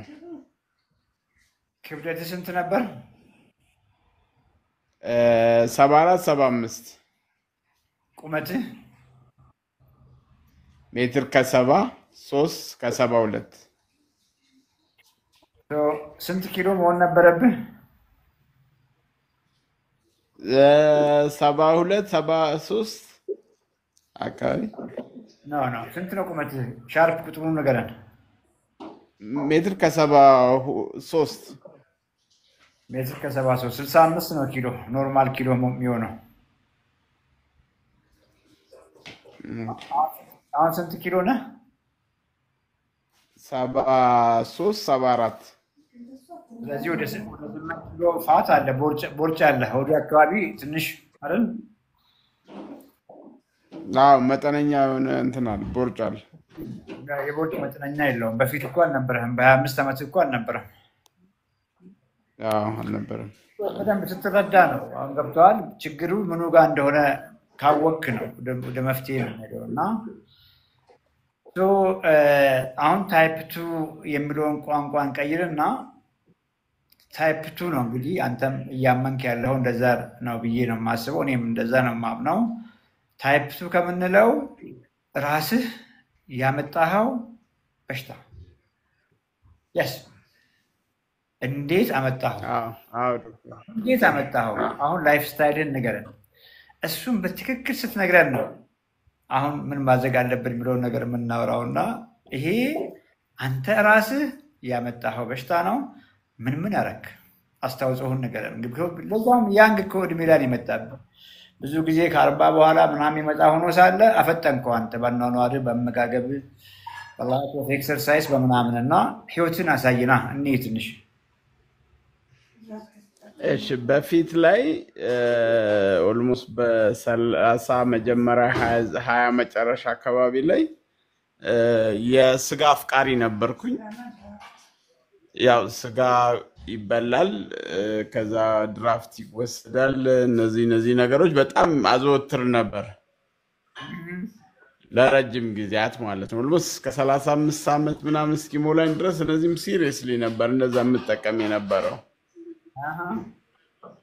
ጮማ እበላለሁ። ያው ስጋ ሲበላ ቁርጥ እበላለሁ። ቁርጥ ውስጥ ጮማ ይኖራል ምናምን። እነሱን በደንብ ነበር ስጠቀም የነበረው። ድራፍት በጣም ጠቀም ነበር። እነሱ ይመስሉኛል እኔ ነበር ይህን ከፍ እንዲል ያደረጉኝ።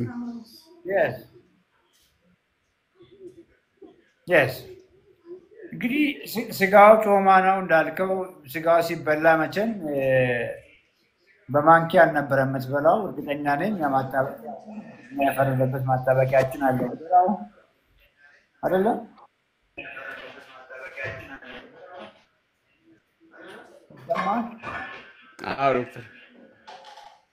ድምፅ እያስተጋባ ነው። ስለዚህ እንጀራ አለ፣ ይሰማል። እንጀራ አለ። እንጀራ ነው የምትበላው።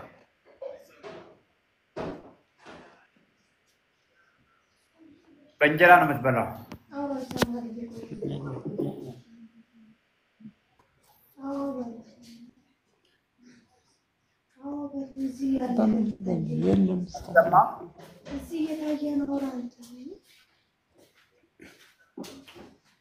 ድምፅ አይሰማም? ጠፍቷል ድምፅ። ይሰማል ዶክተር፣ ይሰማል። እየተቆራረጠብኝ ነው። ማባያ ምን ነበር? እንጀራ ነበር? ዳቦ ነበር? ሁለት አፓራተስ አለ ዶክተር፣ አንዱ ይጥፋ። አጥፈዋል። እንጀራም ዳቦም እንጠቀማለሁ ዶክተር።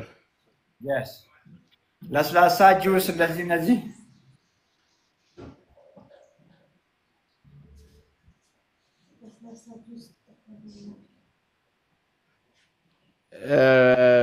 ከ20 ምናምን እድሜ ላይ ነው ለስላሳ ስጠቀም የነበረው። በ30 እድሜ ላይ አቁሜያለሁ እሱን። ለስላሳ አቁሜያለሁ። ወጥ ነበር እናንተ ቤት? ምንም ጥያቄ የለውም። ወጥ ይኖራል።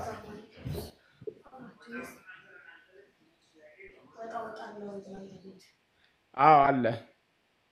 እየሰማዋት ነው። ጎበዝ ናት። እየሰማዋት ነው። ወጥ ውስጥ ብዙ ዘይት ጨምሪ ነበር? ቅቤ ጨምር ነበር?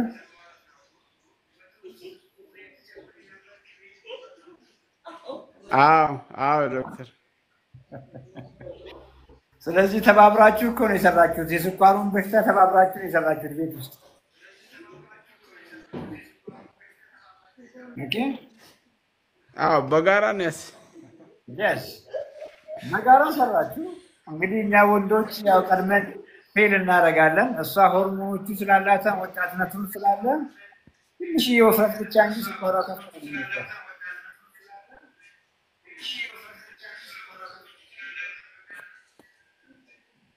yes ድምጼ ይሰማሃል? እሷ ጋር የለም፣ እኔ ጋር ብቻ ነው።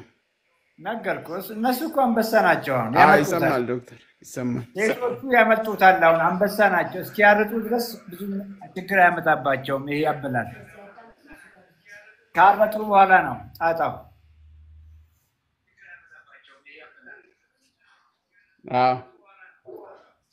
yes ስለ ኤክሰርሳይዝ ነገር ስፖርት ስራ ነበር?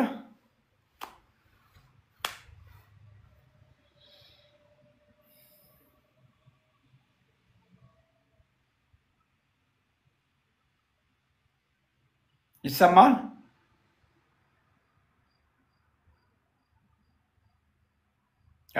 ሄደች ድጋሜ ከገባ። እንግዲህ አመጋገቡን ሰምታችኋል።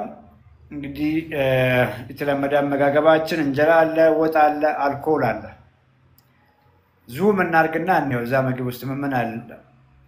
ታች ስናወርደው በጣም ዙም አድርገን እያንዳንዱን ስናይ ኢታኖል አለ፣ አልኮል የሚጠጣው፣ ግሉኮስ አለ ከእንጀራው፣ ፋት አለ። ቤዚካሊ እነዚህ ሶስት ነገሮች ናቸው ያሉት። ሳማ ፕሮቲን አለ፣ ዛስ ፋይን። ፕሮቲን ኤነርጂ አይደለም። ሰውነታችን ሶስት ነገሮች ፊት ለፊት ሲመጡለት ከሶስቱ ቶሎ ማስወገድ የሚፈልገው አልኮሉን ነው። ማስቀመጫ የለውማ፣ ስቶሬጅ የለውም ለአልኮል። ስለዚህ አልኮሏ ላይ ፎከስ ያደርጋል። which means ግሉኮስ እና ፋት ሰውነት ላይ ስቶር የማድረግ ቻንሳቸው ከፍ ያለ ይሆናል ማለት ነው። ሰውነት አልኮል እያለ ካርቦሃይድሬትን ወይ ግሉኮስን በርን አያደርግም። ይሄንን ቶሎ ማስወገድ መቻል አለበት ቦታ ስለሌለው። ከዚያ በኋላ ሜቢ ማኔጅ የሚያደርገው ግሉኮስን ነው። ግሉኮስ እና ፋት ካሉ ፋት ዲፖ አለው፣ አዲፖሳይትስ ትልቅ ዲፖ አለው። ፋት ማስቀመጫ ችግር የለበትም። የግሉኮስ ዲፖ ትንሽ በመሆኑ የተወሰነች በግላይኮጂን መልክ ጡንቻ ላይ ያስቀምጣል 200-300 ግራም። ከዚያ ውጭ ደግሞ ምናልባትም ጉበት ላይ 100 ግራም አካባቢ ያስቀምጣል። 300 ግራም 400 ግራም በላይ ታንከሩ አይዝም ግሉኮስን። ስለዚህ እሱን ማስወገድ መቻል አለበት እና ፋት ስቶር ያደርጋል ማለት ነው። ሶስቱ ኒውትሪየንት አንድ ላይ ካሉ አልኮል ሲደመር እንጀራ በወጥ አልኮል ሲደመር ካርቦሃይድሬት እና ፋቲ ምግቦችን ቀላቅለን ስንበላ የምንወፍረውም ለዚህ ነው እና ይሄ በጣም ጥንቃቄ ይፈልጋል። ታይፕ 2 የሚባለው ስኳር ሰዎች በኢግኖራንስ ባለማወቅ ያመጡት በሽታ አድርገን እናስበው። ድጋሚ መግባት ከቻለ አስገቢው። የእሱን ኬዝ ብንጨርስና ወደሚቀጥለው ሰው ወይም ደግሞ ብንዘጋ ደስ ይለኛል። ኦልሞስት የእንቅልፍ ሰዓታችን እያለፈ ነው። ከበበ ሰምታል የዚህን ጎረምሳ ታሪክ? ሁላችንም ጋር ነበር። ሰምቼዋለሁ። የስ ቆይ መጥቷል መሰለኝ። ሌላ ሰው አስገባችብን። ፍቅር ዛሬ ቁጭ አድርጋ ተሰጠ። ኒውት አድርጌ አንድ ጊዜ። ሄሎ ዶክተር፣ እኔ ነኝ። ሌላኛው ስልካችሁን ዝጉ እሺ። ሁለት ድምፅ እያስተጋባ ስለሆነ በአንድ ስልክ ያኛውን ዘግቻለሁ። በዚህ እያማንህ ነው የመጣኸው። እንግዲህ ሀሜት ላይ ነበር እና ከቤ በደንብ አድርገን እያማንህ ነበር። የተወሰነ ሰምቻለሁ። ወይ ሰማህን? እንግዲህ ሀሜት ከሰማህ እኮ ከባድ ነው። ሰው ምንድን ነው እኔ ሁልጊዜ እናዘዛለሁ። ስኳሬን ያመጣሁት ታይፕ 2 ነበርኩኝ። እንግዲህ ሰምተሃል። በራሴ ኢግኖራንስ ባለማወቅ ልክ እንዳንተው ቁጭ ባልኩበት ሮንግ ምግብ በመመገቤ ነው። ከበበም ከዚህ የተለየ መንገድ ነበረው ብዬ አላስብም። በኋላ ይነግረናል። እና በኢግኖራንስ ያመጣ ነው። ስኳር አለብኝ ታይፕ 2 አለብኝ ሳይሆን ማለት ያለብን ባለማወቅ ያመጣ ነው በሽታ ብለን ስናወራ ምንም ጥያቄ የለውም፣ እንግባባለን። ሶ ኤክሰርሳይስህን ንገረን እስቲ። ቁጭ ባልክበት ነው ወይ? እኔ እንግዲህ ቁጭ ባልኩበት ፍርፍር በልቼ ነው እንግዲህ ያ ሁሉ ቦርጭ ያ ሁሉ ስኳር እኔ ጋር የመጣው። አንተ ጋር ኤክሰርሳይዝ ነበረ? ኤክሰርሳይዝ እኔ ብዙም አልሰራም። የስራ ባህል እንቅስቃሴ ያለው ነው። ከዛ የተለየ ነገር በግል አልሰራም። አትሰራም ነበር? ቬሪ ጉድ። ሶ ዛሬ ምን በላ? ዛሬ ጠዋት ላይ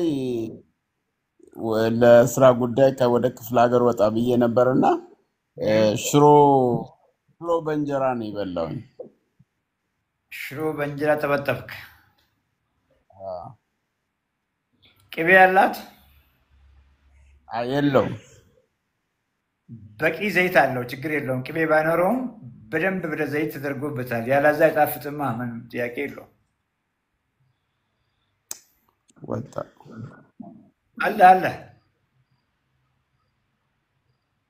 አለ ይሰማኛል። ያንተ ይሰማኝ ነበር። የኔ አይሰማህም?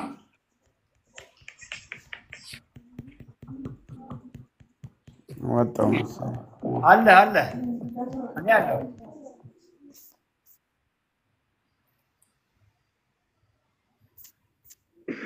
ይሰማሃል አሁን?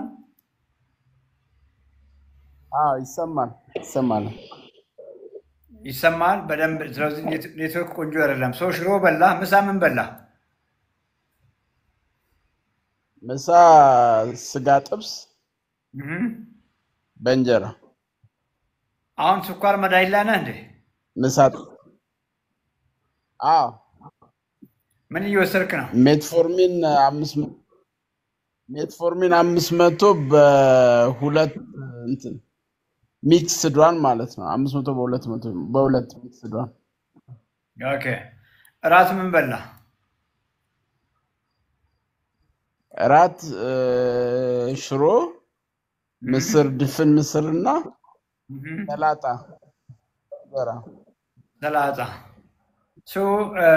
ስኳርህን ለመቀልበስ ሙከራ እያረክ እኮ ያለ መስሎኛል። ስኳሬ አልወርድም አለ ብለህ ስትለኝ እኮ እኔ መሰለኝ ጥረት እያደረክ ምግብህን የቀየርክ ስፖርት እየሰራ መስሎኛል። ለምን ታዲያ እንዲቀንስ ፈለግ? አይ ከ4-5 ወራት በፊት ነው የጀመርኩትና ምግብ ለማስተካከል ሞክሬ ነበር። ኒውትሪሽን የሚሰጡ ድርጅቶችም ጋር ገብቼ ምግብ ለማስተካከል ጥረት አድርጌ ነበር። ከዛ በኋላ ምግቦችን የሆነ የተወሰነ ለማስተካከል ሞክሬ ነበር፣ ግን የ3 ወሩ 12 ወደ 8 ወረደ። ከዛ ግን ከ8.9 በታች አልወረደም፣ በቃ በተከታታይ ማለት ነው። ከዛ ተውከው? አልተውኩትም። ያው ዛሬ ክፍለ ሀገር ስለወጣሁ ነው የተጠቀምኩት እንጂ እንትን ምግብ ለማስተካከል ጥረት እያደረኩኝ ነው። የትላንት የበላኸውን ታውቃለህ? የትላንትናው እኔ ልሃ።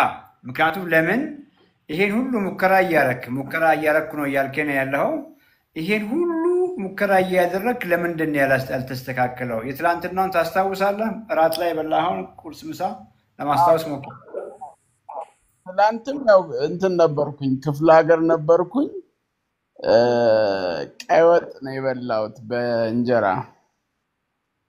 ምሳም ቁርስ ተመሳሳይ ነበር።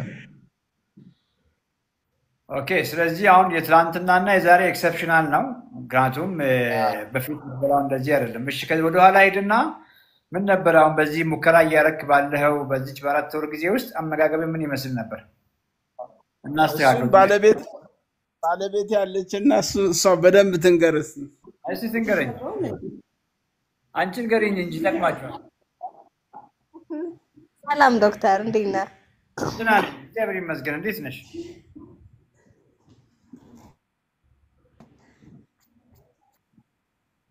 ይሰማሻል? ይሰማኛል ዶክተር ሰላም ነው? እግዚአብሔር ይመስገን ምን እያበላሹ ነው እንደዚህ ቦርጫም ሆኖ ስኳሩ ከፍ ያለው? ከኒትሬሽኑ በኋላ ያው ያንተን ደግሞ አይቼ እየሰራሁለት ነበረ ግን አሁን ፊልድ ሲወጣ ምግብ እዛ ያገኘውን ነገር ከመብላት ውጪ ከዚህ ይዞ የሚሄደው ነገር ስለማይኖር ይቸግራል እና ምንድነው ያን የምሰጠው ምግብ ቋሚ ሲሆንበት ይሰለችና እንጀራ መብላት ይፈልጋል ራስ ልንበላ አብረን ስንቀመጥ ይፈልጋል እንጀራውን መብላትና ይበላል ራሱን ድክመት ስላለ ማለት ነው ነው ድክመት አለ ብዬ አላስብም ምግብ ምናልባት ሲመገብ የነበረው ምግብ በቂ ላይሆን ይችላል እያስራበው ሊሆን ይችላል አቅም እያሳጠው ሊሆን ይችላል እሱን ነው የምትጠራጠረውና የኔን ከመሞከርሽ በፊት እንዴት ነበር ቁርስ ምሳ ራቱ የነበረው አሁን ስኳሩን ለመቀልበስ ሙከራ እያደረጋችሁ እንደሆነ ሰምቻለሁ የአመጋገብ ባለሙያዎች ጋር ሄዳችሁና ምን ይመስል ነበር ምግቡ ቁርስ ምሳ ራቱ እንዴት ነበር ብዙ ጊዜ ላይ ጁስ ነገር ነው ይሄ አብሽ ተልባና ሰሊጥ ኑግ ምናምን እነዚህ አንድ ላይ ተፈጭተው ቁርስ ላይ ይሆናል አንዳንዴ ደግሞ ማንችን ፓፓዬ ጁስ አንዳንዴ ቁርስ ምሳ ላይ ደግሞ አንድ ቁርጥ እንጀራ ቆስጣ ጎመን ሽሮ ለሱ እንዲፈጭ ተነግሮን የሆነ ሌላ አይነት ሽሮ ነው ኖርማልኛ እንደምንበላው አይነት ሽሮም አይደለም ሽሮ ተፈጭቶ ያው እነዚህ ነገሮች ነበር የሚጠቀመው እራት አብዛኛውን ጊዜ ሾርባና ሰላጣ ነው ሰላጣው ይሄ እስታይልም የሚጨማመረው ነገር እስታይልም ነበር የሚባለው እዛ ነበር የሚጠቀመው ወይራ ዘይት ይሄ በቂው ነበር እንዴ ታዲያ ያጠግበዋል ይሄ አሁን የነገርሽ ነገር ራበኛ አይልም ነበር ራበኝ ይላል ራበኝ ብሎ ሲነግረው ደግሞ ምን አዘዘለት ገንፎ የሆነ እህል እንደዚህ አድርጎ ተጽፎ ተሰጥቶን ነው እሱም የሚፈጨው ነገር ተጽፎ ተሰጠንና እሱን አስፈጭተን መብላት አልቻለም ይሄ እንደ እምክምክ አይነት ነገር ይላል በቃ የተጨማመረበት ነገር አብሹ ምኑ ኮምፈርት አልሰጠውምና ሊበላው አልቻለም ገንፎ ነው አጥሚት ስጩ ብሎ አጥሚትም ተሰጠኝ እሱም አጥሚቱን በቃ ሊጠቀማቸው አልቻለም ውስጡ ፈቃደኛ ሊሆን አልቻለም ቮሚት ሁሉ ማድረግ ጀመረ አራስ ቤት ገባ ባልተቤትሽ እኮ አጥሚት እኔ የማውቀው አራስ ቤት ነው ያሉት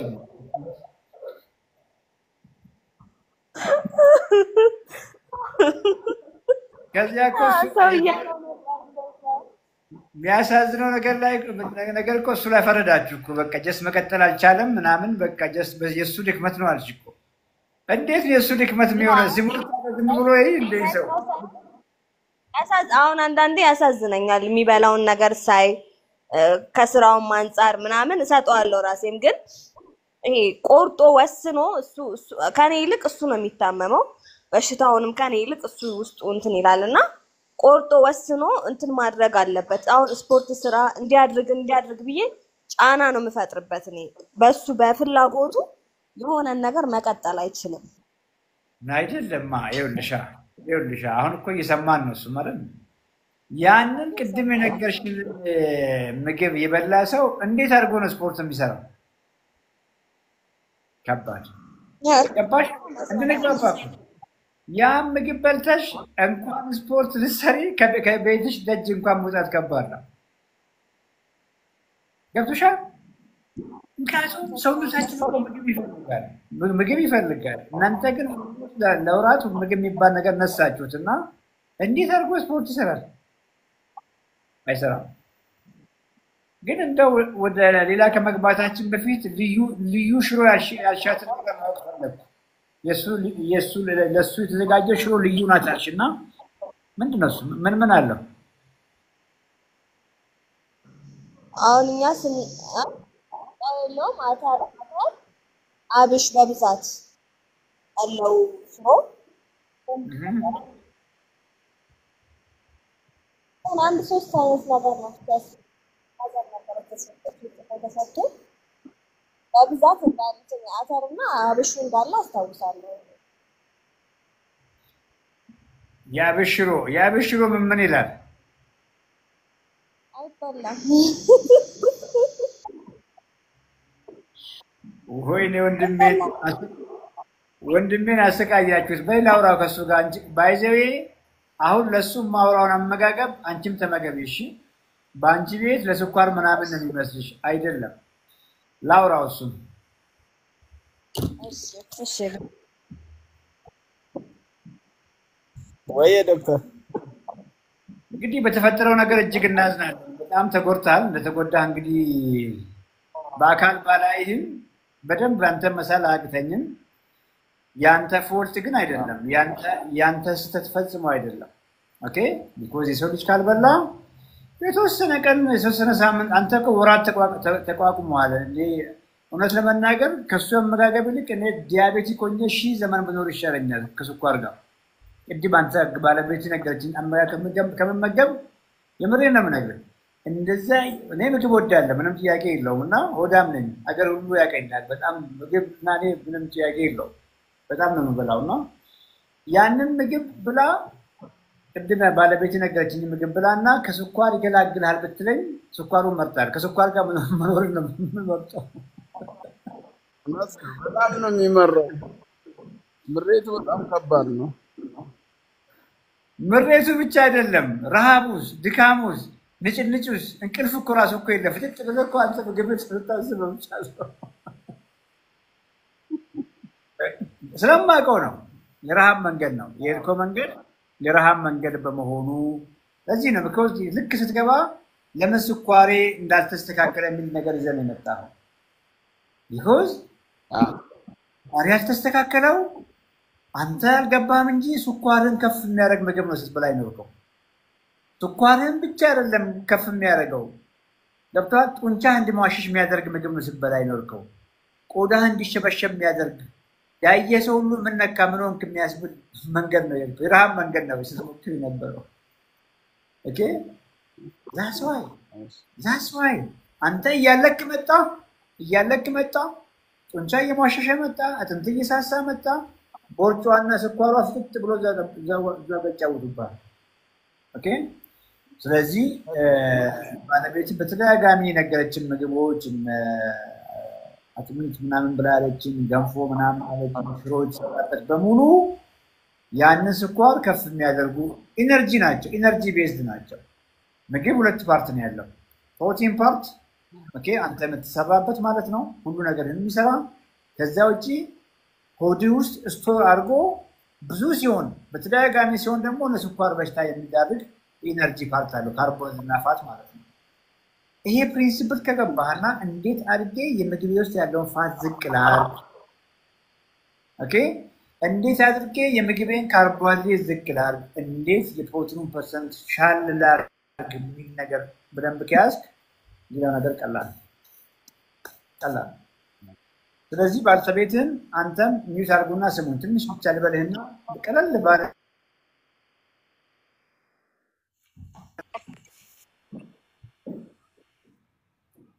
ሚውት አድርግ። እንግዲህ አሁን የተደወለው የንግስቲቷ ስልክ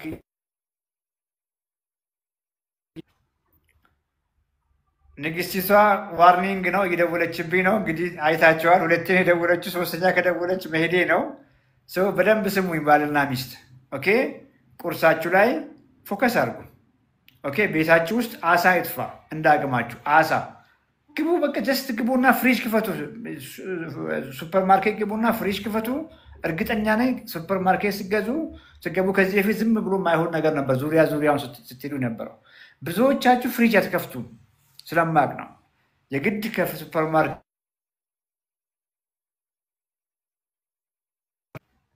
ኦኬ።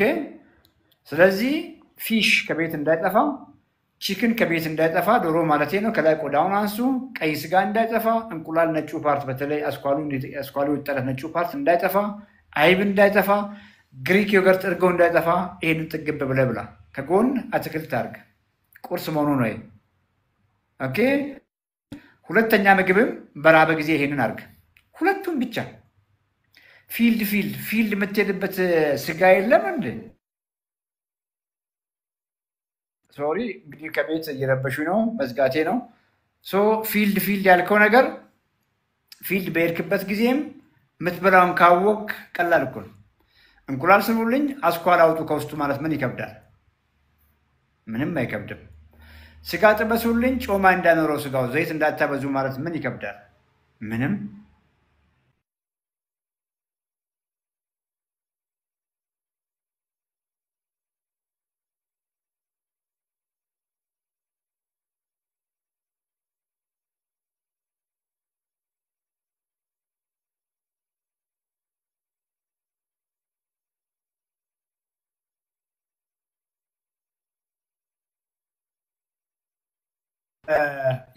ይሰማቸዋል። አንድ ጊዜ ፕሮም ባለቤቱና አንተና ባለቤቱ ክፈቱ፣ አንሚዩት አድርጉ።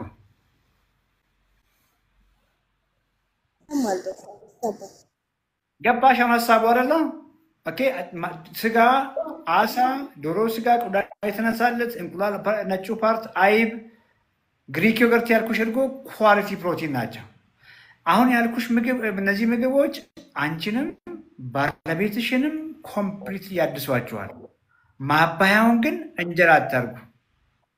ኦኬ። እንጀራ እኮ መጥፎ ሆኖ የሆነ መርዞ ነው እኮ አይደለም አቁሙ የምንለው። ባለቤትሽ ኦልሬዲ ሞልቷል ሰውነቱ። ኦኬ። ጀስት ዲፖ፣ የኢነርጂ ዲፖ፣ የፋትና የካርቦሃይድሬት ዲፖ ሞልቷል የባለቤትሽ። ማስቀመጫ የለውም እንጀራ ብለሽ አስቢ። ማስቀመጫ ስላሌለው ነው ስኳሩ በበላ ቁጥር ስኳሩ ጣሪያ የሚነካው። ባለቤትሽን እኮ ትወጂዋለሽ። በዚህ ስኳሩ 200-300 እየገባ ከቀጠለ የዛሬ 10 ዓመት እኮ ሁሉ ነገሩ የምሬን ነው የምነግርሽ፣ ሁሉ ነገሩ እኮ ነው የሚበለሻሸው። ያንን ደግሞ አትፈልጊም። ኦኬ። ቁርስ ላይ ነገ ብድግ በይና ስጋ ነገር በደንብ ጥበሺ፣ ከጎነ አትክልት አድርጊ፣ ጠግቦ ይብላ። ካልጠገበ አይብ ጨምሪለት፣ ካልጠገበ እርጎ፣ ግሪክ ዮገርት እርጎ አለ ሞልቷል ሱቆች ውስጥ፣ እነዚህ ሱፐር ማርኬቶች ውስጥ። እሱን አድርጊ። ምሳ የሚባል ነገር እሱም አይፈልግም። ምናልባትም ማታ ከስራ ስመጣ ልክ እንደ ጠዋቱ አድርጉ። ከጎን ምን አለ? የፈለግሽውን አትክልት አድርጊ፣ ከመሬት በላይ በቀለ። ከሳምንታት በኋላ እሱ ራሱ ስፖርት ይጀምራል። ጤንነት ስለሚሰማው ወክ ማድረግ ይጀምራል፣ ጂም መግባት ይጀምራል። ሊባስ አሪፍ ነው።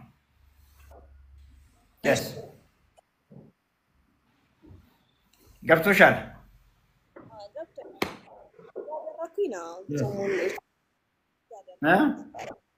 ያደረኩኝ ነበር እንደዛ።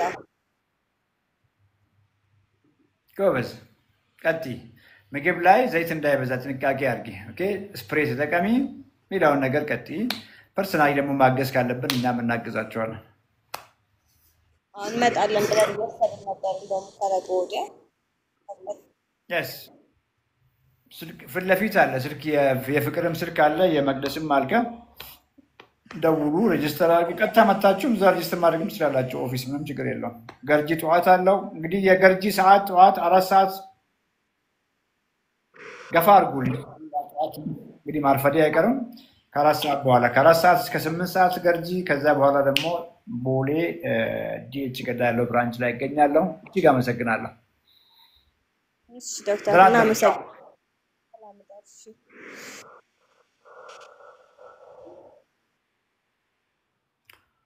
275 ሰዎች እያየሁ ነው። እንግዲህ ሰዓት አሳልፋል ተብያለሁ። ንግስቲቷን ሶሪ በሉልኝ፣ እንግዲህ ይቅርታ ጠይቁልኝ። እንግዲህ ካልሆነ አርፍጃለሁ።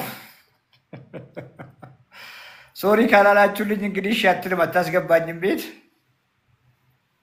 የስ እጅግ አመሰግናለሁ። ይሄው ንግስቲቷ እንግዲህ ይቅርታ ብላችሁልኛል። እጅግ አመሰግናለሁ። አይሆፕ ታያለች ብዬ አስባለሁ። 10 ላይ ደወለችው፣ 11ኛ ላይ አነሳው። እንግዲህ የእናንተንም እንግዲህ ቃላት ሶሪ የሚለውን እየሰማች ነው ብዬ በማሰብ ያስገቡኛል። እጅግ አመሰግናለሁ። እንጆይ ያርጉ። ኦኬ። ምግብን አትፍሩ። ኦኬ። መፍራት ያለባችሁን ምግብ ፈጽሞ መንካት የሌለባችሁን ምግብ በነፃነት የምትበሏቸውን ምግቦች እንግዲህ እየተማራችሁ ያላችሁት በነፃነት መብላት ያለባችሁ ምግቦች ብሉ። ኦኬ። እኛ የምናወራው ስለ ፕሮቲን ዳይት አይደለም። ኦኬ። ሻል ያለ የፕሮቲን ፐርሰንት ያላቸው ምግቦች ላይ ፎከስ አድርጉ። ሁልጊዜ ነው የምናወራው። ስለ ፕሮቲን ብቻ ብናወራ ኖሮ ለምንድን ነው ስለ ጎመን የምናወራው? ቀኑን በሙሉ ስለ ጥቅል ጎመን፣ ስለ ብሮኮሊ፣ ኮሊፍላወር ለምን እናወራለን? ለምን ስለ ድፍን ምስር እናወራለን? ባቄላ፣ አተር ለምን እናወራለን? ለምን ስለ ድንች፣ ስኳር ድንች እናወራለን? ለምን ስለ ፍራፍሬ እናወራለን? ኦኬ ጀስት ምግብን እወቁ ነው የኔ ፕሮግራም። ሌላ ምንም አጀንዳ የለውም። በዘዴ ጥግብ በሉ። ስትጠግቡ ኦኬ በቂ ፕሮቲን ለማግኘት ብላችሁ ብዙ ካርቦሃይድሬትና ፋት እግረ መንገድ ብዙ ወደ ሰውነታችሁ እንዳይገባ ጥንቃቄ አድርጉ። ቀይ ስጋ ከጎመን ጋር ጥግብ ብላችሁ ከበላችሁ ስታበስሉ ፋት ካላረጋችሁ ስጋ ፋቲ ካልሆነ ገላግሌ ጎመን በስጋ ጥጋብ በዘዴ የስ መጥገብ በዘዴ የስ ይመስለኛል። ደናደሩ ፍቅር እጅግ አመሰግናለሁ። ከበበ እጅግ አመሰግናለሁ። አዳነ ግስላ የስ ፋይተር እጅግ አመሰግናለሁ። አዳነ የአዋሳ ሰው ነው፣ የአዋሳ ልጅ ነው። እንግዲህ ባለፈው ስንሳሳቅ ነበርና በዛ በባቱ በዝዋይ ሳልፍ እንገናኛለን ተባብረናል። አዳነ አመሰግናለሁ። ሰናይት ከሩፋይል እጅግ አመሰግናለሁ። ነገ ጠዋት በጊዜ ከተነሳው ላይቭ ሴሽን ይኖረናል። ቢሮ ገርጂ ምናልባት ከገባው ኦፊስ ከመጀመሪያ በፊት ላይቭ ገባለሁ። ነገ አንዴ ሁለቴም ቢሆን ላይቭ እንገባለን። የኤፍሬምን ኬዝ አትርሱ ፕሊዝ፣ ገላግሉን። ኤፍሬም በጣም ተጨንቋል፣ እኛም ተጨንቀናል እና ዶኔት አድርጉ። ዶኔሽን እኮ ትንሽ የለውም እና ዶኔት አድርጉ። ኃይሉ እጅግ አመሰግናለሁ። እግዚአብሔር ይስጥልኝ። ታንኪዩ በጣም ደህና ደሩ። የስ 74,000 ላይክ እያየሁ ነው። እጅግ አመሰግናለሁ።